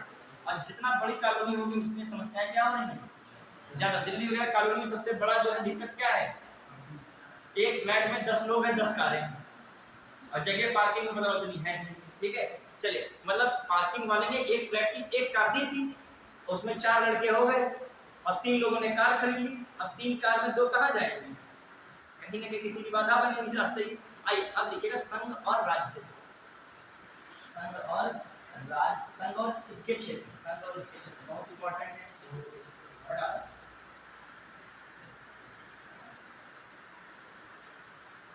इससे क्या समझते हो, पहली बात इसको अंडरस्टैंडिंग समझिएगा। ईसीएस सेंटेंस वाइज क्वेश्चन बना के देगा, डायरेक्ट नहीं देगा, घुमा के देगा यही, लेकिन घुमा के स्टेटमेंट देगा। अब आइए संघ और इसके राज्य को किस तरीके से लोग समझते हैं। पहली बात तो ये भाग 1 में लिखा गया है संघ मतलब भारत संघ और इसके क्षेत्र, इसके क्षेत्र, राज्य क्षेत्र नहीं, इसके क्षेत्र। पहले तो थोड़ा समझिए कहानी को, हम लोग थोड़ा समझते हैं। भाग 1 क्या रखेगा, क्या बताया गया, भारत और इसके क्षेत्र। फिर दूसरी बात, एक आर्टिकल से मतलब आर्टिकल 1 से लगाकर आर्टिकल 4 तक बातें बताई गई, किससे संबंधित, भारत और इसके क्षेत्र संबंधित। इसमें से आर्टिकल 2 और 3 बहुत पूछा जाता है, और खासकर 2 और 3 एग्जाम हॉल में कंफ्यूजन की स्थिति भी क्रिएट कर देता है। क्लियर। अब आइए, अगर जहाँ पे जो दिक्कतें होती हैं मैं जानता हूँ, वही मैं तो आपको दूर करना चाहता हूँ समस्या। अब आइए क्या है, अब थोड़ा समझिएगा क्या क्या है। भाग 1 और आर्टिकल 1 में क्या बात हो रही है, कहा गया भारत अर्थात इंडिया राज्यों का संघ, यूनियन ऑफ स्टेट। भारत संघ नहीं है, क्या है, राज्यों का संघ है। अब भारत अर्थात इंडिया राज्यों का संघ, इसमें 2 बातें आ रही हैं। एक कौन बात आ रही है, भारत और इंडिया आ रही बात की नहीं, एक कौन सी बात आ रही है, राज्यों का संघ बात आ रही है। क्या है, राज्यों का संघ। क्लियर। तो भारत कुछ लोगों ने माना, कुछ लोगों ने इंडिया माना, इसलिए बहुत तर्क वितर्क हुआ, बाद में बहुत वोट वगैरह पड़ी, तो फाइनली निकला डिसीजन कि इंडिया भी, कुछ लोगों का मत था इंडिया को स्वीकार किया गया, कुछ लोगों का मत था क्या, भारत। तो इसलिए आर्टिकल 1 में 2 ही नाम से भारत को पुकारा गया, भारत अर्थात इंडिया या इंडिया अर्थात भारत। तो एक बात तो आर्टिकल 1 कहता है भारत के कितने नाम हैं, कॉन्स्टिट्यूशन के हिसाब से देखा जाए भारत कितने नाम हैं, 2 ही नाम है। एक भारत बताया जाता है कि यहाँ से ऋग्वेद है, दूसरे के पुत्र जो है भारत के नाम पर, ये सब बातें बताई जाती हैं। जैन धर्म से निकला, ऋग्वेद से निकला, भरत जन से निकला, तो ये सब भारत का मतलब भारत यहाँ का लोकल बता रहे हैं, यहाँ का नाम है। इंडिया शब्द किसने दिया था, यूनानियों ने। यूनानियों ने भारत को किससे पुकारा, इंडिया। हालांकि एक और नाम है हिंदुस्तान, ईरानियों ने इसे क्या कहा, हिंदुस्तान कहा। क्लियर। तो दिमाग में सब मतलब वो हिंदुस्तान यहाँ पे आया नहीं संविधान में, तो हिंदुस्तान का भी जिक्र नहीं कर रहे हैं। क्लियर? फिर आ जाइए एक बात दूसरी, राज पद्धति क्या निकला? राज पद्धति क्या है? राज पद्धति मतलब इससे क्या मिल रहा है? राज की पद्धति। कौन सी राज पद्धति भारत की? कौन सी है? राज्यों का संघ। अब इस राज्यों के संघ में हम लोग देख लें दो आधार पर। राज्यों के संघ को दो आधार पर देखा गया। खासकर B.R. अम्बेडकर ने राज्यों के संघ को दो रूप से परिभाषित किया। एक बताया कि भारत के जो ये राज्य संघ जो यूज किया गया भारत के लिए, राज्यों का संघ, इसका आशय ये है कि भारत संघ राज्यों के आपसी समझौते का परिणाम नहीं है। समझना, राज्यों के आपसी समझौता मतलब एक कोई ग्रुप बनाया जाए, घर में संघ बनाया जाए और सभी भाइयों के बीच क्या कर लिया जाए? समझौता किया जाए। तो समझौते में तो ये भी तो नियम है, कभी भी समझौता क्या हो सकता है? टूट सकता है। तो समझौता का जो परिणाम होता तो भारत भी कभी भी क्या हो सकता? अलग हो सकता था। तो लेकिन उस बात को उन्होंने खारिज किया। B.R. अम्बेडकर ने क्या कहा? भारत संघ राज्यों के बीच समझौते का परिणाम नहीं है। समझ पाए कि नहीं? मतलब राज्यों के बीच कोई टाई अप नहीं हुआ। दूसरी बात कही उन्होंने कि भारत संघ से राज्यों को अलग होने का अधिकार भी नहीं है। जैसे कोई गुस्सा जा रहा है, कहते हैं हम अलग हो जाएंगे, अपनी डिफेंस अलग बना लेंगे, अपनी रेलवे अलग, हमारा वायुयान अलग चलेगा, हम बहुत बुद्धिमान है, ये वाले ऊपर वाले गरीब राज्य हैं, हम अमीर राज्य दक्षिण वाले। खासकर अभी बीच में बात होती थी, दक्षिण भारत कह रहा था हम उत्तर भारत से क्या होना चाह रहे हैं। मतलब उनका कॉन्सेप्ट था कि हम डेवलप ज्यादा हैं, हम अपना ज्यादा पैसा कमाते हैं, ज्यादा पैसा हम भेजते हैं सरकार को, और बदले में सरकार हमको विकास कम कर रही है। बिहार उत्तर प्रदेश राज्य जैसे हैं, उनके विकास में रुपया क्या कर रही है? ज्यादा। अमीर आदमी तो वैसे भी अमीर है, उसको अमीर करके क्या किया जाए? तो गरीब को ही क्या किया जाएगा? अमीर किया जाएगा। लेकिन अमीर अब ये कहने लगे हमारा ही टैक्स तुम करके क्या कर रहे हो? गरीबों को बांट रहे हो। तो ये बात समझना। तो इसको लेकर ऐसा कोई मैटर ना हो पाए, तो इसलिए पहले ही कह दिया गया है कि राज्य संघ से अलग नहीं हो सकते। क्यों नहीं हो सकते? क्योंकि कोई समझौते का परिणाम ये है नहीं। क्लियर? तो इससे समझ मतलब आगे पीछे में ऐसे स्टेटमेंट, भारतीय संविधान के अनुसार राज्यों का संघ से अभिप्राय है। सेंटेंस एक, भारत संघ राज्यों के बीच समझौते का परिणाम है। ठीक है। फिर सेंटेंस दूसरा, भारत संघ से किसी भी राज्य को अलग होने का अधिकार नहीं है। फिर स्टेटमेंट है, वो ऑप्शन है, केवल एक सही, केवल दो सही, ना तो एक सही, ना तो दो सही, या दोनों सही। बताओ दूसरा सही क्या है? दूसरा। पहला वाला मैंने छोटी चीज छोड़ दी थी। क्या मैंने बोला था? कि राज्यों के समझौते का परिणाम नहीं है, बोल दिया।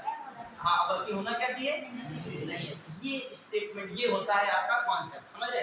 टॉपिक इसने यही दिया, लेकिन आपको अंडरस्टैंडिंग आनी चाहिए थी। पढ़ा है? तो ये बात किसने बताई जा रही है? आर्टिकल 1 में है। ये सब किसने बताया गया? 1 में। अब आइए, अच्छा फिर बताया कि आखिर राज्यों को बांटा क्यों है। Doctor B.R. अम्बेडकर ने बताया कि राज्यों को प्रशासनिक सुविधा के आधार पर बांटा गया। किस आधार पर बांटा गया? प्रशासनिक सुविधा के आधार पर राज्यों को बांटा गया, प्रशासन अच्छे से चल सके। क्लियर? तो अब ये बातें आपकी ये हो गई। अब आइए एक और बात, भारत और इसके क्षेत्र को 3 इकाइयों में बांटा गया। कितनी इकाई में? एक इकाई वह है जो भारत संघ है। क्या है? पूरा भारत, संपूर्ण भारत, भारत संघ, अखंड भारत कह लीजिए, आगे चल के हो सकता है। ठीक है, भारत संघ, अभी भारतीय संघ है भी यही है। दूसरा क्या है? आपके कौन है? राज्य क्षेत्र है। राज्य क्षेत्र में आपके संघ शासित क्षेत्र भी इसी में आ जाएंगे, राज्य क्षेत्र और संघ शासित क्षेत्र में, फिर जो आपके अंडर में है क्षेत्र। और तीसरे में क्या कहा जा रहा है?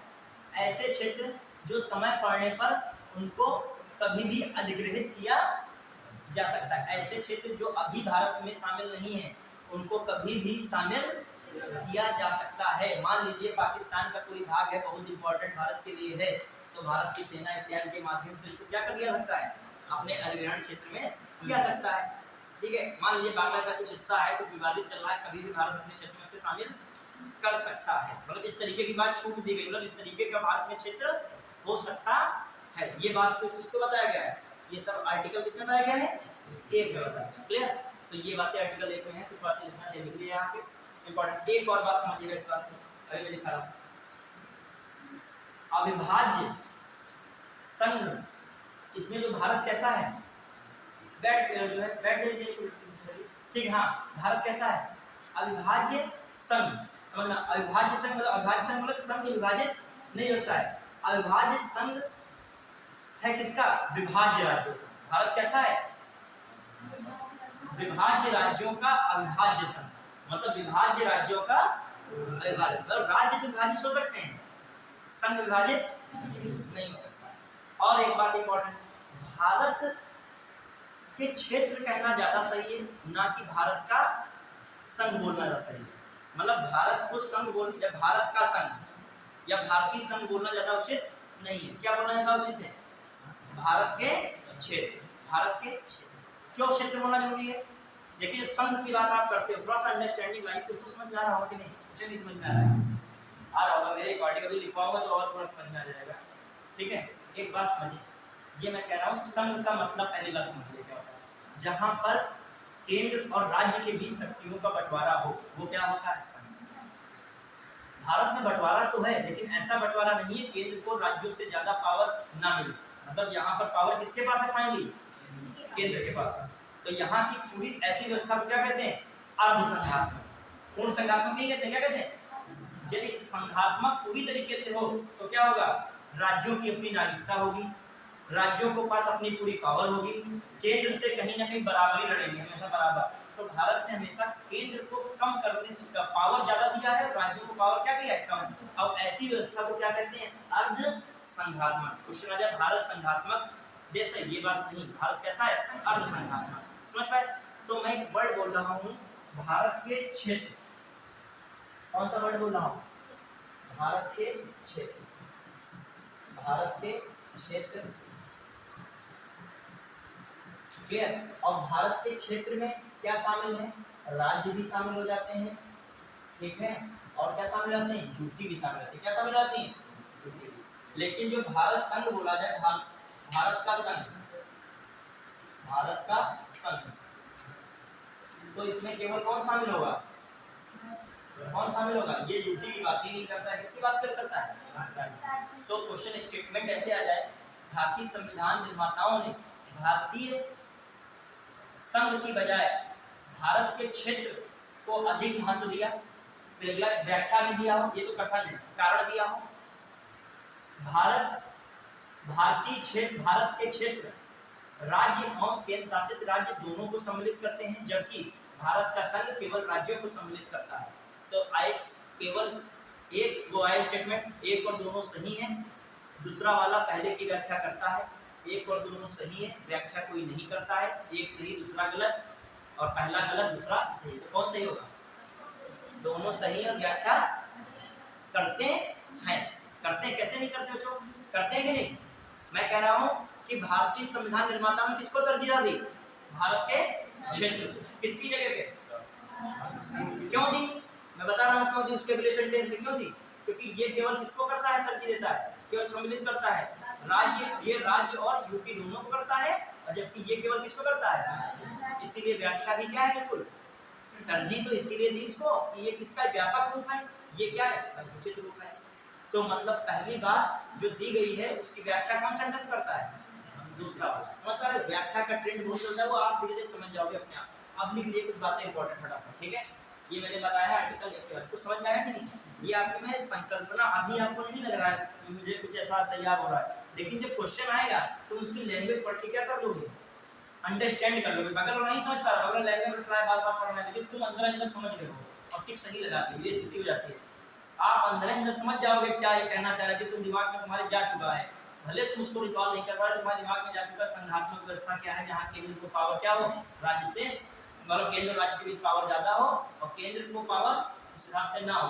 अर्ध संघात्मक में केंद्र ज्यादा पावरफुल हो, किससे, राज्य से। जान चुके हो संघ का मतलब, भारत में राज्यों का संघ क्यों लिया गया है, पहला कोई समझौते का परिणाम नहीं, दूसरा कोई अधिकार किसी को नहीं है कि इससे क्या हो जाए, अलग हो जाए। तो आइए अब जैसे अमेरिका है उसमें उल्टा है, अमेरिका में संघ की बात की गई है, वहां राज्य के पास पावर बहुत है, मतलब राज्य की अपनी नागरिकता है वहां पर। यहाँ जो उत्तर प्रदेश हो आपकी अपनी नागरिकता हो, इस तरीके की बात, वहां पर राज्य की क्या है, अपने, वहां ऐसा कुछ नहीं, एकल नागरिकता है। वहां पर क्या है, वहां पर कोई ऐसा नहीं है कि केवल संघ चाहे नाम बदल दे, किसी राज्य की सीमा बदल दे अपने आप। वहां पर राज्य के पास बहुत सारी पावर, ऐसा नहीं कर सकते हो। यहाँ पर क्या है, संघ चाहे तो क्या कर सकता है, किसी नए राज्य का निर्माण कर सकता है। अमेरिका को कह सकते हो, वो अविभाज्य, भारत क्या है, अविभाज्य राज्यों का, विभाज्य राज्यों का अविभाज्य संघ है। अमेरिका क्या है, अविभाज्य राज्यों का विभाज्य संघ। समझ पाए, उल्टा समझ पाए।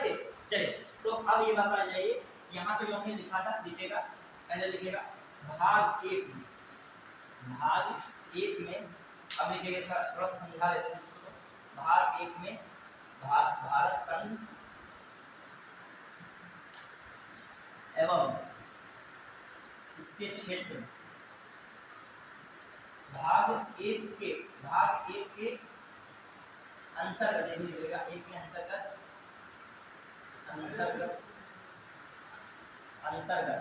अनुच्छेद 1 से 4 तक, ये भी लिख लो, एक ही लाइन हो जाए, अनुच्छेद 1 से अनुच्छेद 4 तक भारत संघ एवं इसके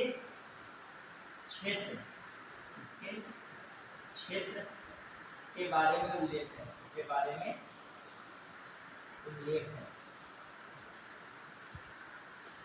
भारत संघ इसके क्षेत्र के बारे में क्या है, तो उल्लेख। थोड़ा सा तेज चलेगा, फटाफट करें, बहुत कीजिए, अभी इसमें बाकी है। ठीक है, टाइम देख लेते हैं, टाइम तो बहुत कम कर जाता। चलिए आगे फटाफट देखते हैं।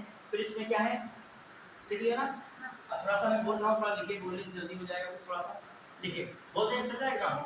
ठीक है, लिखिएगा आर्टिकल 1 के अंतर्गत भारत, आर्टिकल 1 के अंतर्गत इंडिया, आर्टिकल 1 के अंतर्गत इंडिया अर्थात भारत, आर्टिकल 1 के अंतर्गत इंडिया अर्थात भारत राज्यों का संघ है,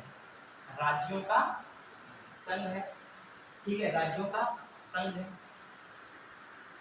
देखा, यहाँ पर दो बातें स्पष्ट होती है, यहाँ पर दो बातें स्पष्ट होती हैं। एक, यहाँ पर दो बातें स्पष्ट होती हैं। एक, देश का नाम भारत तथा इंडिया है, देश का नाम भारत तथा इंडिया है। कुछ लोग भारत मानते हैं, कुछ लोग क्या मानते हैं, भारत अर्थात और भारत तथा इंडिया है। दूसरी बात राज पद्धति को स्पष्ट करती है, दूसरी बात क्या है,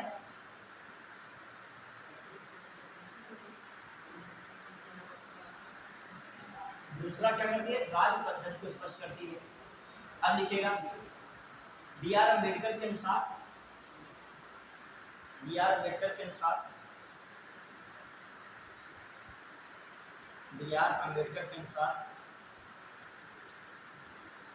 ठीक है, भारत संघ राज्यों के समझौते का परिणाम नहीं है।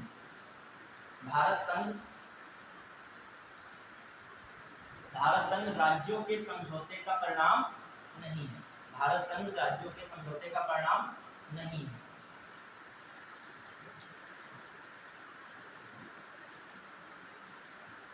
फिर अगली बात इसे में, भारत संघ राज्यों के समझौते का परिणाम नहीं है।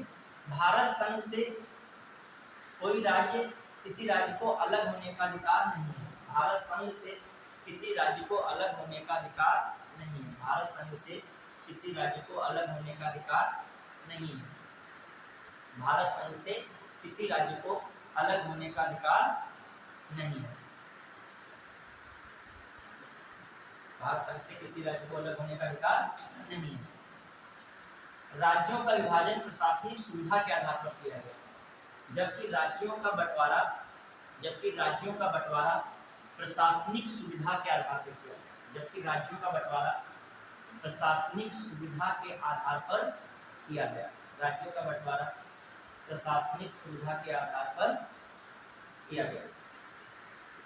राज्यों का बंटवारा किस आधार पर किया गया, प्रशासनिक सुविधा के आधार पर किया गया। ठीक है, फिर लिखेगा भारत में सम्मिलित क्षेत्र, देखिए भारत में सम्मिलित क्षेत्र, भारत में सम्मिलित क्षेत्र। एक आपका कौन है लिखेगा राज्य, राज्य सम्मिलित है कि नहीं, भारत एक ही है राज्य। फिर दूसरा संघ शासित राज्य, राज्य हो गया, दूसरा संघ शासित राज्य, और तीसरा वे क्षेत्र जिन्हें किसी भी समय अधिग्रहित किया जा सकता है। वे क्षेत्र जिन्हें किसी भी समय, वे क्षेत्र जिन्हें किसी भी समय अधिग्रहित किया जा सकता है। वे क्षेत्र जिन्हें किसी भी समय अधिग्रहित किया जा सकता है। आप आराम से पढ़ते रहिए, पता ही नहीं चलेगा कि आपका प्रीलिम्स कब निकल गया, मुख्य परीक्षा का टिकट मिल गया है। लहराते हुए टिकट लिए आ रहे होगे, 10 लाख में 4000 में आ जाओगे, जाने ही नहीं पाओगे। बस आप कायदे से पढ़े हो। सच में नहीं विश्वास होता, पीडीएफ में नंबर देखोगे प्रीलिम्स का, विश्वास नहीं होगा। इतना आता है कि हम जो है कि मतलब जो है 6 लाख या 8 लाख मेरे उसमें 4-5 हजार में आ गए, इतने विद्वान हो गए, जा ही नहीं पाओगे तुम। हर क्वेश्चन आएगा तब पढ़ोगे हर कायदे से, तब नष्ट करते थोड़ा तो चले। क्वालिटी आया 22 क्वेश्चन उड़ा दिए, हिस्ट्री है उसमें भी उड़ा दिए, साइंस है उसमें भी उड़ा दिए, जा ही नहीं पाओगे। कट ऑफ में 100 क्वेश्चन हो गए, जान नहीं पा रहे हो। बाद में मिलाया लाया आंसर की में तो 95 96 निकल आई, और 1-2 महीने रिजल्ट आ गया, फिर में नाम आ गया, फिर आप मेंस के जुड़ जाओगे, तब आप प्रीलिम्स की सुनना नहीं पसंद करोगे। कोई बोलेगा कि अपने बड़े ज्ञानी समझेगा, हटो यार प्रीलिम्स तो सबका निकल जाता है, ठीक है, तब तुम्हारा स्तर बढ़ जाएगा ना। तो इस चीज को भी ध्यान रखना है। आइए वो हो गया तुम्हारा कि नहीं आर्टिकल 1। अब आइए आर्टिकल 2 में लिखिए।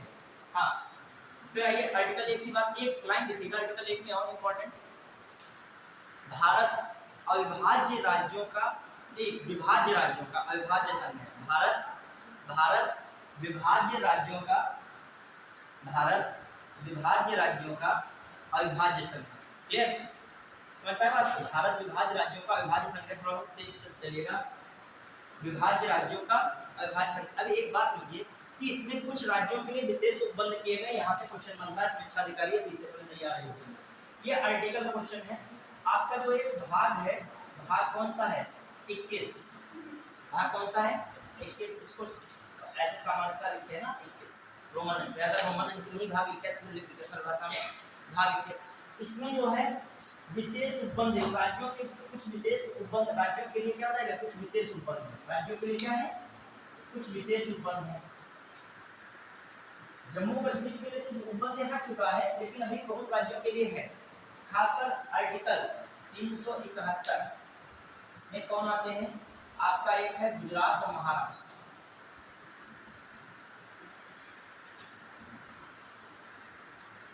अब आइए कहानी शुरू हो रही है। याद रखिएगा मिलान आता है, अक्सर मिलान आया है, इसे शिक्षा अधिकारी में आता है, कई बार आया इसके क्वेश्चन। 371 ए कौन है? नागालैंड। कौन है फटाफट? नागालैंड। क्लियर? 371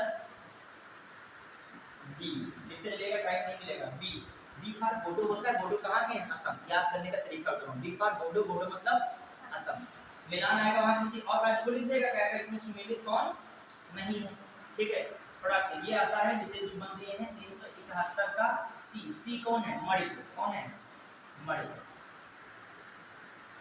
आर्टिकल 371 का सी के बाद कौन आएगा? डी। डी, डी करके हैदराबाद को याद करने तरीका लगाओ। हैदराबाद पहले किसकी राजधानी थी? आंध्र प्रदेश। तो डी में कौन आ जाएगा? आंध्र प्रदेश। फिर A B C D E, article 371 का कौन है? ई। आंध्र प्रदेश विश्वविद्यालय, आंध्र प्रदेश विश्वविद्यालय, ये सब आएगा, ठीक है। फिर आर्टिकल कौन सा है? करते जाइएगा 371 एफ। एफ मतलब फाइट। फाइट बहुत ज्यादा कहाँ होगी? सिक्किम। कुछ याद करने का तरीका है, चीन से फाइट होगी, सिक्किम की होगी, ये बॉर्डर पे है, तो एफ में कौन आएगा? सिक्किम। याद करने का तरीका ऐसे, और कोई मतलब नहीं है, ठीक है। फिर 371 ये पूछा जाता है, 371 का जो है EF जी, जी पे का मिजोरम बोलते हैं, मिजोरम जी, मिजोरम, ठीक है। 371 EFGH, H मतलब अरुणाचल में H नहीं है, CHAL, तो अरुणाचल में क्या लिखे? C। H पे कौन है राज्य? किसके बारे में दिया है? इसके लिए विशेष उपबंध है अरुणाचल प्रदेश। क्लियर? 371 का EFGHI आई गोवा, कौन लगाओगे? गोवा। और 371 का कौन है? जे, कर्नाटक। कौन लगाओगे? कर्नाटक। ठीक है, याद रहेंगे। ये विशेष उपनाम में मिलान आएगा, ऐसे इसमें एक गलत लिख देगा, कहेगा 371 आई की जगह कर्नाटक लिख देगा। आप पकड़ लो तुरंत। आई में कौन होना चाहिए? गोवा। कौन होना चाहिए? गोवा। एक बार देख लीजिए, विशेष उपनाम से पूछा जाता है तो कभी मैं दिखा रहा हूँ, जो चीज कठिन होती है वही पूछी जाती है। थोड़ा में देखो 71 में तो गोवा गुजरात, एक वो गुजरात और महाराष्ट्र बात ये लोग। ए नागालैंड, नागा जरा नहीं गा ए आ रहा है, कुछ सोचिए नागालैंड में कौन आ गया? ए। फिर बी बोडो होता है, बोडो कहाँ मिलते हैं? असम में। याद रहेगा। सी कुछ मणिपुर में सी है, देखो कुछ समुद्र वाले नहीं मिल रहा है, मणिपुर सी देखने वाला मणिपुर है, तो सोचो। ठीक है, फिर आइए आपका डी हैदराबाद आता है। दा हैदरा, पहले आंध्र प्रदेश की राजधानी कौन थी? हैदराबाद, अब तो अमरावती है। क्लियर? तो कौन हो गया? फिर ई, आंध्र प्रदेश के बाद डी, ई के बाद आंध्र प्रदेश विश्वविद्यालय। फिर एफ, एफ फाइट कहाँ से होती है? सिक्किम, एफ डोकलाम वगैरह सिक्किम। फिर आइए जी मिजोरम, जा रहा है तो मिजोरम। फिर आपका एच अरुणाचल, सी एच के नहीं होता है, तो अरुणाचल में क्या गया? एच। और फिर आई गोवा में आई। ठीक है, गोवा में क्या? आई हो गया। और जे कर्नाटक, जो कर कर्नाटक में देख रहे हो तो कुछ देखो, कर्नाटक का क्या है? हो गया फाइनल। अब आई तो अगला आर्टिकल 2 लिखेगा फटाक से। आर्टिकल 2, आर्टिकल 2 में देखिए क्या है। आर्टिकल 2 में से संसद भारत संघ में नए राज्यों के प्रवेश, संसद को अधिकार है, देखिएगा संसद को अधिकार है भारत संघ में नए राज्यों का प्रवेश, भारत संघ में नए राज्यों का प्रवेश संसद को अधिकार है। नंबर 1, भारत संघ में नए राज्यों का प्रवेश। नंबर 2, नए राज्यों का गठन। पहला क्या है? संसद को अधिकार है, क्या पहला लिखा? भारत संघ में नए राज्यों का प्रवेश। ठीक है, और नंबर 2, नए राज्यों का गठन। अच्छा, इससे एक बात प्रकट होती है कि जो पहला वाला लिखा है कि नए राज्यों का प्रवेश, भारत संघ में पहले से नहीं थे, वो बाद में प्रवेश कराया है, उनकी बात हो रही है। समझ रहे हैं कि नहीं? मतलब जिनका पहले कभी अस्तित्व था लेकिन भारत में थे नहीं, उनको प्रवेश कराया जा रहा है। और दूसरा, ऐसे राज्य हैं उनका मतलब भारत में प्रवेश भी कराना है, साथ साथ उनका गठन भी करना है, पहले से उनका कोई अस्तित्व नहीं था। सीधा मतलब एक है कि ये वो राज्य है, क्षेत्र है जो भारत संघ में पहले कभी नहीं थे, उनकी बात कौन करता है? 2 करता है। ये किसको पावर है? तो याद रखिएगा, नए राज्यों के प्रवेश तथा नए राज्यों का गठन। कौन सा आर्टिकल? 2। अब लिखेगा आर्टिकल 3, थोड़ा जल्दी लिखो तो समझ में आपको है। आर्टिकल 3, संसद के पास शक्ति है, संसद के पास शक्ति है कि भारत संघ में नए राज्यों की स्थापना, भारत संघ में नए राज्यों की स्थापना तथा उनकी सीमा तथा नाम में परिवर्तन करना, तथा उनकी सीमा एवं नाम में परिवर्तन करना। भारत संघ में नए राज्य की स्थापना करना तथा उनकी सीमा व नाम में परिवर्तन करना। समझ पाए कि नहीं? क्लियर? अब आइए एक बात को देखिए, ये सब करने से पहले राष्ट्रपति की पूर्व सिफारिश जरूरी होती है, राष्ट्रपति की पूर्व संस्तुति जरूरी। संसद ऐसा कोई कार्य करे कि नए राज्य का निर्माण करना है, उसके लिए किसकी संस्तुति आवश्यक है? राष्ट्रपति। लेकिन होता क्या है, राष्ट्रपति क्या करता है कि जिस राज्य के नाम में परिवर्तन, सीमा में परिवर्तन या उसके कुछ काट के नया राज्य बनाया जा रहा है उसी राज्य को, तो उसकी विधानसभा को प्रस्ताव भेजती है कि आप में जो है ये होने जा रहा है परिवर्तन। अब वो राज्य जो है चाहे उसको कुछ सुझाव दे कि ना करो ऐसा या करो ऐसा, कोई उसके लिए राष्ट्रपति पे बाध्यकारी नहीं है। तो यहाँ पर फिर पावर किसके पास आ गई? केंद्र के पास। अब देखो कैसा क्या मतलब है। तीसरे वाले सेंटेंस में पता क्या अंतर है? ये कह रहा है भारत संघ में, और वो क्या कह रहा है? भारत संघ में नए राज्यों को कह रहा है, और ये क्या कह रहा है? भारत संघ में नए राज्यों की स्थापना। मतलब भारत संघ में ऑलरेडी वो हैं, और वो क्या है? नए राज्य को प्रवेश कराना है भारत संघ में। और ये क्या कर रहा है? भारत संघ में ऑलरेडी वो हैं, उनकी स्थापना करना। जैसे 2 जून 2014 को आंध्र प्रदेश से काटकर तेलंगाना बना दिया गया। क्या बना दिया गया? तेलंगाना। तो वहां पर कौन सा आर्टिकल लगेगा? कौन सा आर्टिकल? 3। सीमा में परिवर्तन हुआ, मतलब नया राज्य बन रहा है, और साथ साथ उसका नाम भी बदल दिया गया। जैसे मान लिया उत्तर प्रदेश का नाम कौन सी तारीख को रखा गया? 24 जनवरी 1950 को संयुक्त प्रांत से बदलकर क्या रख दिया गया? उत्तर प्रदेश। तो ये जो किया गया उत्तर प्रदेश, कौन सा आर्टिकल कह रहा है? आर्टिकल 3 कह रहा हूं, नाम में परिवर्तन। समझ पाए इस बात को? तो ये चीजें दिमाग में रखेगा। ये किसमें है? 3 में। अब आइए थोड़ा इसको डिटेल में दिखाने से बेहतर है कि आपको समझ लीजिए कि मतलब कहने की वजह उत्तर प्रदेश से मध्य प्रदेश है, इन दोनों को काटकर एक नया राज्य बना दिया गया, या फिर उत्तर प्रदेश से काटकर एक नया राज्य बना दिया गया, या फिर कोई यूटी है उसको जोड़ लिया गया और किसी राज्य के हिस्से को जोड़ लिया, कोई एक नया राज्य बना दिया गया, या फिर उत्तर प्रदेश की सीमाएं घटा दी गई और छोटा राज्य कर दिया गया, या फिर उत्तर प्रदेश की सीमाएं क्या कर दी गई? बढ़ा दी गई, या उत्तर प्रदेश का नाम फिर बदल दिया गया। ये जो कुछ परिवर्तन होगा ये किस आर्टिकल के तहत होगा? समझ में दिखाई दे रहा है? चल रहा है काम? समझ पाए कि नहीं इस बात को? सीमाओं को बढ़ाना हो, सीमाओं को घटाना हो, राज्य में नाम में परिवर्तन करना हो, किसी नए राज्य को किसी अन्य राज्य से जोड़ के बना देना हो, किसी राज्य से ही एक नया राज्य निकाल देना हो, ये सब किसमें आएगा?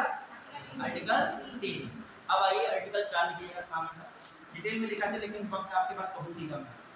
आर्टिकल 4 देखिए, आर्टिकल 4। अब देखिए आर्टिकल 4 में कहा गया है आर्टिकल 2 और आर्टिकल 3 के तहत परिवर्तन, आर्टिकल 2 और आर्टिकल 3 के तहत व्यवस्था, यानी कि आर्टिकल 2 और आर्टिकल 3 के तहत व्यवस्था के लिए आर्टिकल 368 के तहत संविधान में संशोधन करने की आवश्यकता नहीं है। आर्टिकल 2 और आर्टिकल 3 की व्यवस्था के लिए आर्टिकल 368 के तहत संविधान में संशोधन करने की आवश्यकता नहीं है। आर्टिकल 368 के तहत संविधान में संशोधन नहीं होता है, की आवश्यकता नहीं है। बात समझे कि मतलब जो आप राज्य में परिवर्तन कर रहे हो, सीमा परिवर्तन कर रहे हो, इसलिए संविधान में संशोधन करने की आवश्यकता नहीं होगी। यह लिखेगा साधारण बहुमत द्वारा इस प्रकार की व्यवस्था, इस प्रकार की व्यवस्था संसद के साधारण बहुमत द्वारा की जाती है। देखिएगा, अर्थात इस प्रकार की व्यवस्था संसद के साधारण बहुमत, संसद के दोनों सदनों द्वारा, संसद के दोनों सदनों से साधारण बहुमत द्वारा की जाती है। संसद के दोनों सदनों से साधारण बहुमत द्वारा की जाती है। समझ पाए? एक बात को समझिएगा इसके बाद, मैं कह रहा हूँ जो 368 है बच्चों, उसके तहत इसमें हमसे कोई राज्य की सीमा बदल रहे हैं ना, तो इसके लिए संविधान में संशोधन नहीं होगा। ये केवल संसद के किस बहुमत द्वारा? साधारण बहुमत द्वारा ऐसा हो जाएगा। ऐसा नहीं कोई आर्टिकल के तहत ये किया गया, उसमें उत्तर प्रदेश का नाम संयुक्त प्रांत से उत्तर प्रदेश किया गया, तो ये संविधान में संशोधन कर दिया गया, ये आर्टिकल 3A जोड़ दिया गया, 7B जोड़ दिया, ये कुछ नहीं है। ये सामान्यता किस तरह हो जाएगा? साधारण बहुमत। साधारण बहुमत क्या होता है? जितने सदन में लोग आए हैं लोकसभा में 50% से उपस्थित, तो 50 उपस्थित जितने हो उसका 50% ज्यादा क्या कर दें? सपोर्ट कर दें। लोकसभा से पास हो गया, राज्यसभा में जितने लोग आए हैं उसके 50% से ज्यादा लोग उसका समर्थन करते हैं, वहां से पास हो गया, राष्ट्रपति क्या कर दे? साइन कर दे, हो गया साधारण बहुमत। समझ है कि नहीं? तो साधारण, इसलिए संविधान में संशोधन की आवश्यकता नहीं। इस चीज को ध्यान रखिएगा। कौन आर्टिकल कहता है? आर्टिकल 4 कहता है। ये बात कौन कहता है? आर्टिकल 4। अब आ जाइए कुछ और समझ लेते हैं। अब लिखेगा राज्यों की स्थापना, डालिए बच्चों फटाक से, यहाँ से क्वेश्चन होता है राज्यों की स्थापना। नहीं, राज्यों की स्थापना, राज्यों की स्थापना।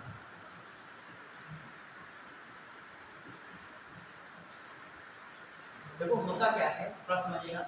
अप्रैल 1948 में, अप्रैल 1948 में एक आयोग का गठन किया गया। उसे क्या कहा गया? क्रांति जो है, कौन सा आयोग बनाया गया बताइए कोई? बहुत अच्छा इंपॉर्टेंट है ये। किसकी अध्यक्षता में पहली बार बना था? एसके धर आयोग बना।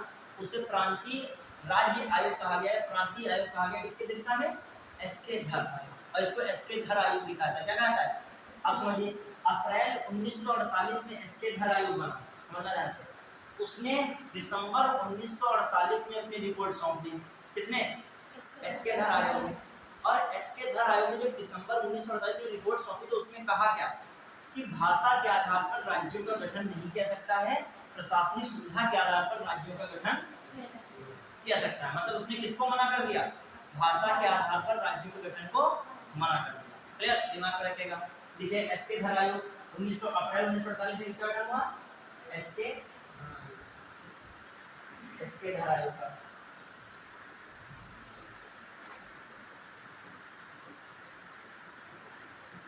फटाफट गठन हो जाएगी।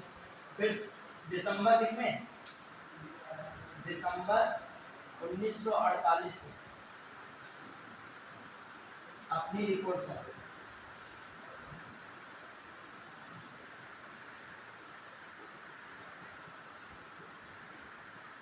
ठीक है, इसने किसको नहीं स्वीकार किया? भाषा के आधार पर, भाषा के आधार पर राज्यों का गठन नहीं, राज्यों का गठन नहीं स्वीकार किया। ठीक है, इसके अलावा राज्यों का गठन स्वीकार नहीं किया भाषा के आधार पर। याद रखिएगा, सीक्वेंस कुछ आता है। फिर आ रहे हैं दिसंबर 1948 में, दिसंबर 1948 में किस आयोग का गठन हुआ? जेबीपी समिति का गठन हुआ। किसका गठन हुआ? जेबीपी समिति का गठन। जेबीपी समिति, जे का मतलब जवाहरलाल नेहरू, जवाहरलाल नेहरू समझ जाइएगा। बी का मतलब वल्लभ भाई, कौन हो गए? वल्लभ भाई पटेल। और पी का मतलब पट्टाभी रमैया, पट्टाभी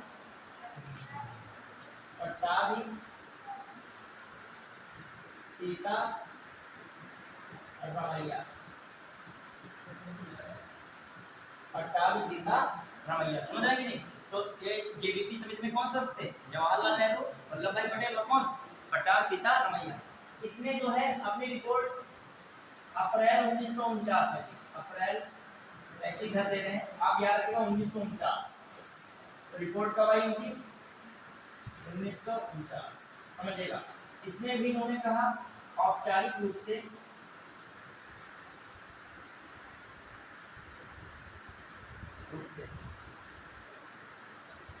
भाषा के आधार पर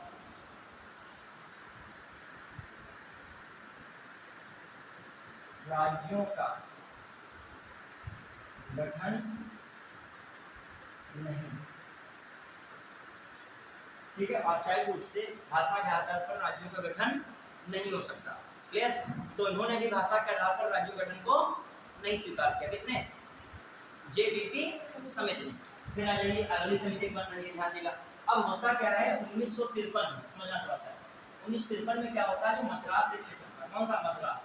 मद्रास में दो भाषा बोली जा रही थी, एक तेलुगु, ठीक है, एक तेलुगु और एक तमिल। तो तेलुगु भाषा वाले कहने लगे कि हमको एक अलग से राज्य चाहिए, और वो राज्य की मांग कर रहे थे तेलुगु भाषा आधारित राज्य। कौन सा? आंध्र प्रदेश। आंध्र प्रदेश। और आंध्र प्रदेश की मांग करने वाले थे पोट्टी श्रीरामुलु। कौन नाम? पोट्टी श्रीरामुलु। और इतना विकराल 1953 में उन्होंने 1953 में इतना विकराल आंदोलन किया, इसी में इनकी क्या हो गई? मृत्यु हो गई। क्या हो गई इनकी? मृत्यु हो गई पोट्टी श्रीरामुलु की। अब जब मृत्यु हो गई तो आंदोलन बहुत तेज पकड़े। मान लीजिए कोई बहुत बड़ा नेता है, उसकी मृत्यु हो जाए तो बहुत बड़ी दिक्कत हो जाएगी। गांधी जी को जेल से इसीलिए छोड़ दिया था। गांधी जी की स्थिति क्या होती थी? खराब। और जब गांधी जी जानते थे कहीं कुछ हो गया इनको तो बहुत देश में आंदोलन ऊंचा ला जाएगा, तो इसलिए फिर उनको गांधी जी को क्या कर दिया था? तो यह कर देता हूँ, इनकी यहाँ की मृत्यु हो गई, अब मामला बेकार होगा। तो आनंद फानंद ने तुरंत ही 1953 में, इनकी मृत्यु के बाद 1953 में भाषा के आधार पर, अब कोई आयोग समिति में नहीं बनेगी, ये सब गाड़ियां जलाई जा रही, लोग मारे पीटे जा रहे हैं, तो सीधे अब सीधे पहले आनंद फानंद पे क्या कर दो, किसका गठन कर दो, ठीक है। 1953 में भाषा के आधार पर गठित पहला राज्य आंध्र प्रदेश बना, आंध्र प्रदेश भाषा के आधार पर गठित पहला राज्य कौन बना, आंध्र प्रदेश। समझ पाए? तो घटनाक्रम याद रखोगे, सीक्वेंस आया था पूरी परीक्षा में, क्या पूछा गया, ऐसे दे दिया एसके धरा हो, फिर कोठी श्रीराम लोग की मृत्यु, फिर दे दिया आंध्र प्रदेश का गठन, फिर दे दिया जो है आपका राज्य पुनर्गठन आयोग, ठीक है। अब आइए अगला आयोग कौन बनेगा। अब एक अगला इतना सब होने के बाद दिसंबर 1953 में एक आयोग बन रहा है, उसको क्या कहा जा रहा है, फजल अली आयोग या राज्य पुनर्गठन आयोग। आइए उसको लिखिए यहाँ पे। अब ये सब हो गया, जब इसके बाद अब क्या बन रहा है, राज्यों की स्थापना के लिए कौन सा आयोग बन रहा है, फजल अली आयोग। दिसंबर 1953 में फजल अली की अध्यक्षता, फजल अली की अध्यक्षता में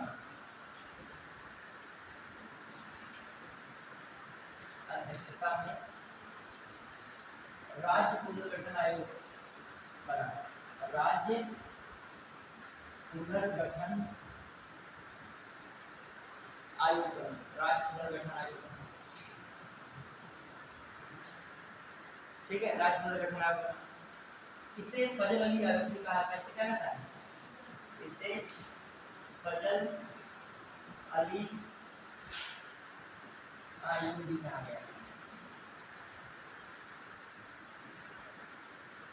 क्या कहा गया, फजल अली आयोग भी कहा गया। इसने क्या कहा, भाषा के आधार पर, भाषा के आधार पर राज्यों की स्थापना, भाषा के आधार पर राज्यों की स्थापना की संस्कृति की समझ पाए। भाषा के आधार पर राज्यों की स्थापना की संस्कृति किसने दी, और इसने भी रिपोर्ट कब दी है, 1955 में जो रिपोर्ट जारी की, उस रिपोर्ट में ये कहा भाषा के आधार पर राज्यों की क्या होनी चाहिए, स्थापना। लेकिन इसने एक भाषा एक राज्य की संकल्पना को खारिज किया, इसको नहीं माना। ये क्वेश्चन आ जाए, फजल अली आयोग ने अपनी रिपोर्ट में भाषा के आधार पर राज्यों के गठन की संस्कृति की, फिर उसमें लिखा अगले स्टेटमेंट, इसने एक राज्य एक भाषा की अवधारणा को जन्म दिया। ये पहली बात तो सही है, लेकिन दूसरी बात क्या है, गलत है। इसी से ही करता है, एक बात उनके तुलनात्मक देगा और दूसरी बात ऐसी ही पूछेगा तो उनको लगेगा वो बात उससे रिलेटेड बिल्कुल क्या है, सही है। लेकिन एक भाषा एक राज्य को उसने क्या नहीं किया, सपोर्ट नहीं किया, ठीक है। फिर ये बहुत स्थिति नाजुक थी, क्योंकि भाषा के आधार पर बहुत देशों में हुआ ऐसा विभाजन हो गया देशों के आधार पर। यहाँ पर राज्यों के आधार पर हो रहा है, वहाँ किसके आधार पर हो गया, कब अपना देश ही बना लेंगे, ठीक है। चलिए अब देखिए, जो सबसे संसार में भाषा कौन बोली जाती है, अंग्रेजी। उसके बाद कौन बोली जा रही है, चीनी या मंदारिन। उसके बाद कौन बोली जा रही है, हिंदी। लगभग 60 करोड़ लोग क्या बोल रहे हैं, हिंदी बोल रहे हैं। उसके बाद कौन बोले, स्पेनिश बोली जा रही है। अब स्पेनिश के आधार पर दक्षिण अमेरिका में देखोगे बहुत सारे राज्यों में विभाजन है, बहुत जगह पर क्या बोली जा रही है, स्पेनिश। यूरोप में भी भाषा के आधार पर डिवीजन देखोगे, वहाँ किस आधार पर देखोगे, क्योंकि वो फ्रेंच है वो स्पेनिश है। अब आइए जो अगला जो आपका बचा है, राज्य पुनर्गठन अधिनियम किसकी सिफारिश पर बना था, इसी आयोग की संस्कृति पर, मैं छोड़ रहा हूँ क्लास को, संस्कृति पर राज्य पुनर्गठन अधिनियम 1956 पारित हुआ, ठीक है। और साथ साथ इसी की कुछ बहुत सारी सिफारिशें नहीं मानेगी, लेकिन अधिकांश बातें इस सिफारिश से ले ली गई। इसी के आधार पर आपको 7वां संविधान संशोधन भी देखने को मिलता है 1956, और इसी के आधार पर उस समय क्वेश्चन कई बार है, 7वां संविधान संशोधन अधिनियम 1956 के तहत कितने राज्य रखे गए थे, 14 स्टेट थे बच्चों और कितने यूटीज थे प्लस 6 यूटीज। क्लियर? समझ पाए कि नहीं? कुछ छूट तो नहीं रहा किसी का?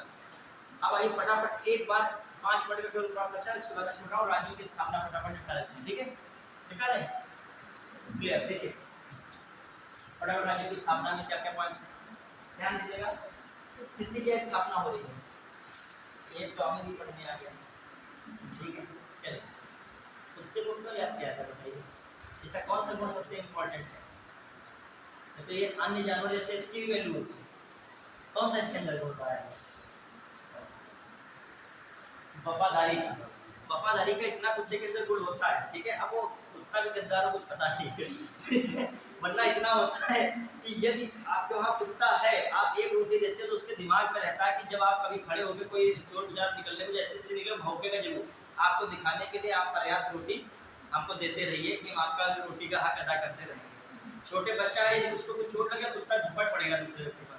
ये क्यों? उसके मन और जानवर खड़ा रहेगा वैसे कुत्ते के अंदर है। और गांव के कुत्ते शांत हो गए, अब वो पार्टी बंदी नहीं कर रहे हैं, समझ रहे हो? रोटी पता है इधर से भी नहीं मिल रही है, इधर से भी नहीं बन रही है, तो ज्यादा भौंकोगे तो दोनों ओर से हमारी रोटी क्या हो जाएगी, चली जाएगी। चलिए आइए, अब आइए थोड़ा सा दिमाग लगाते हैं, फटाफट दिमाग लगाइए। 1-2 मिनट बीच में हंसानी टेस्ट करता हूँ, लेकिन आप दिमाग में आपके कंफ्यूजन पागल कौन सा हो जाएगा, लगातार ये सब सामान लिखो।